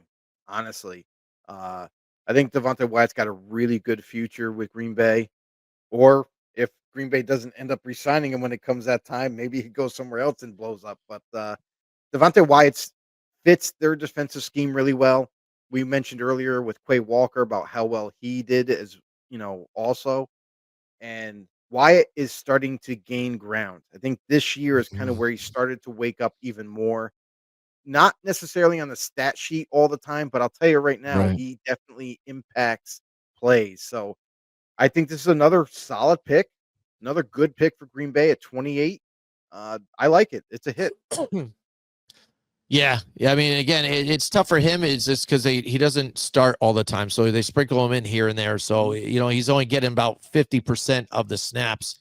So I mean, if you look at his production stat wise, like you said, it doesn't jump off the page in here or there, but They flex him in and out. So again, he could be still progressing here. So, and later on, you know, these later on picks, you know, you're hoping to do something here with these guys. Yeah. Yeah. And now that brings us to the Patriots. Oh, Cole here we go. Strange. This one blew everybody's mind again. This was another surprise one. Like, oh, Patriots, who are they doing? And Cole Strange comes on. You know, a lot of people are like, what? Who's this? What's Belichick doing now, too? What's he looking at? Where's he getting this from? Cole Strange. When they announced this pick, they're like, Cole Strange. Like, what? Why is he in the first round? What? You could have had this guy in the middle of the draft. Yeah. But I don't know. At the time, Patriots were in love with this guy, and yeah, they took him. This was the surprise of the first round. Like, there was reaches in the first round, but this was the absolute surprise type of pick. And I can't wait to see what the surprise pick's going to be in this upcoming draft. But Cole Strange was definitely that. In my eyes, he's a starter, but he's kind of just an average starter. So to me, this when you draft in the first round, no matter where you're picking, you got to get yourself a bona fide, like, really good player. Like, you got to get yourself a really good player, and Cole Strange is not that, in my opinion. So this is a miss for me for New England. Yeah, I'm gonna go with you too as well. Again, he's managed to be the starter, which I was surprised again, but again, because not really there's no one there. That's why. Page, but yes.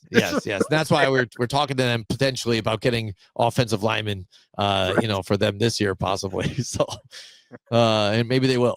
All right, next year, pick number 30 for the Kansas City Chiefs, George Karlaftis. I like this pick here too. Again, I think the Chiefs got it right in this draft. Again, another good one for them, and that's why even where they are where they are even at this point. Karlaftis, you know, just kind of that next up player. You know, we know you got your Chris Jones, you've got these guys, and they've had guys shuffle in and shuffle out. Karlaftis has stepped up and stepped into that role too to be that next guy too as well. So making plays all around the field. I like George Karlaftis. I think this is a hit. Yeah, I was a huge fan of George Karlaftis. I call him the Greek god because this dude is amazing. I think he does everything extremely well. He's powerful. He's got speed, well-balanced athlete. Like, this dude, he gets credit, but he doesn't get enough credit, I feel like, with the Kansas City Chiefs. Like, everybody looks at Chris Jones and for obvious reasons, but George Karlaftis is just, he's amazing. Great, really good player. To get him at the bottom of the first round like this and hit on both their picks in the first round, by the way, definitely helped the Chiefs kind of turn things around and become the juggernaut the last few years. Yep. All right, so next up, here we go, getting towards the end. We've got the Cincinnati Bengals picking Daxton Hill, Joe. Daxton Hill, safety, corner. Now, you know, what do you think about Daxton Hill here in the I love the I love the pick at the time. I thought it fit well with Cincinnati. I like him a lot. I think he's a solid player. But I want to see more impact plays this year. And that means ball hawking skills. I want to see him start to make interceptions. I want to see, instead of just kind of being around and making the tackle, I want to see him take another step. But at 31 overall, still a very good player, really solid player. So, like, to me, this is a hit for Cincinnati. Yeah, and it's tough because, again, season cut short for him last season. It was first time here for them, at least starting as a corner for them. So they switched positions for him here. And it looked like he might have started to do something, but again, it was a shortened season.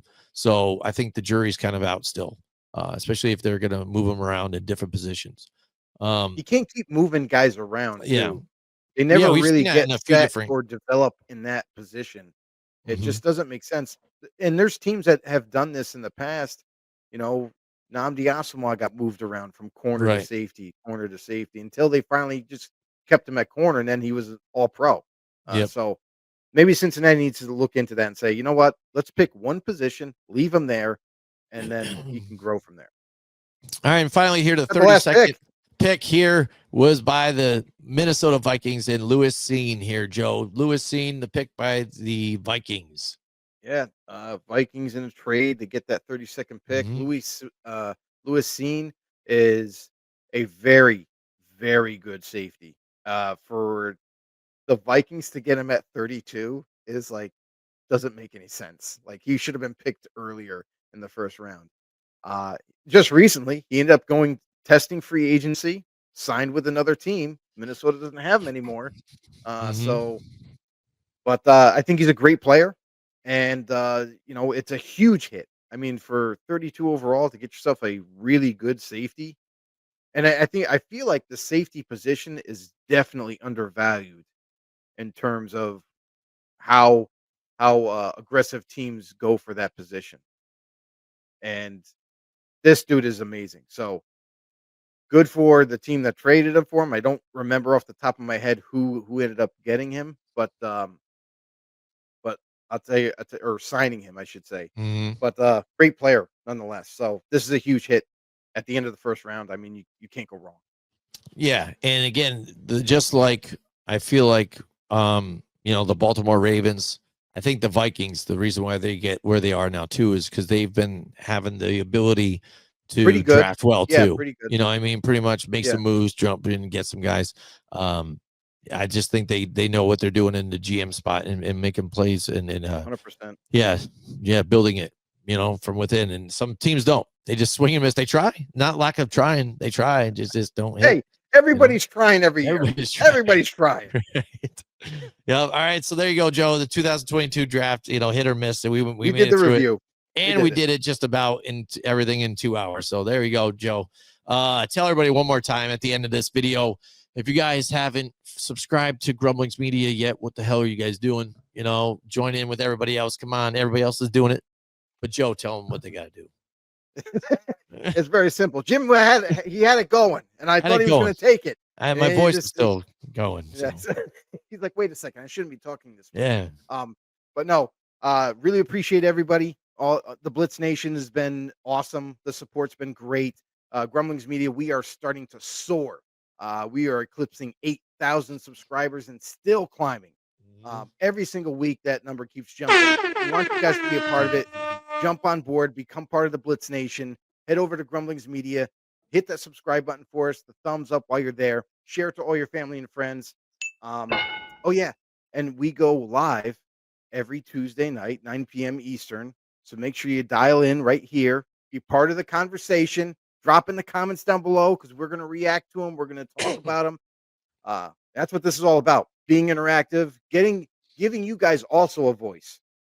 So even though like it's two schmucks talking about football, we want you guys to be part of this thing and kind of help us grow it and become part of the nation. Absolutely. All right. We'll see you guys in the next one. Hey everybody, this is Big John from Grumblings Media, and I just want to say thank you for watching our content. If you want to support our efforts here at Grumblings Media, just smash the subscribe button right here, totally free, or just go ahead and consume more of our great content. Click either one of these two boxes.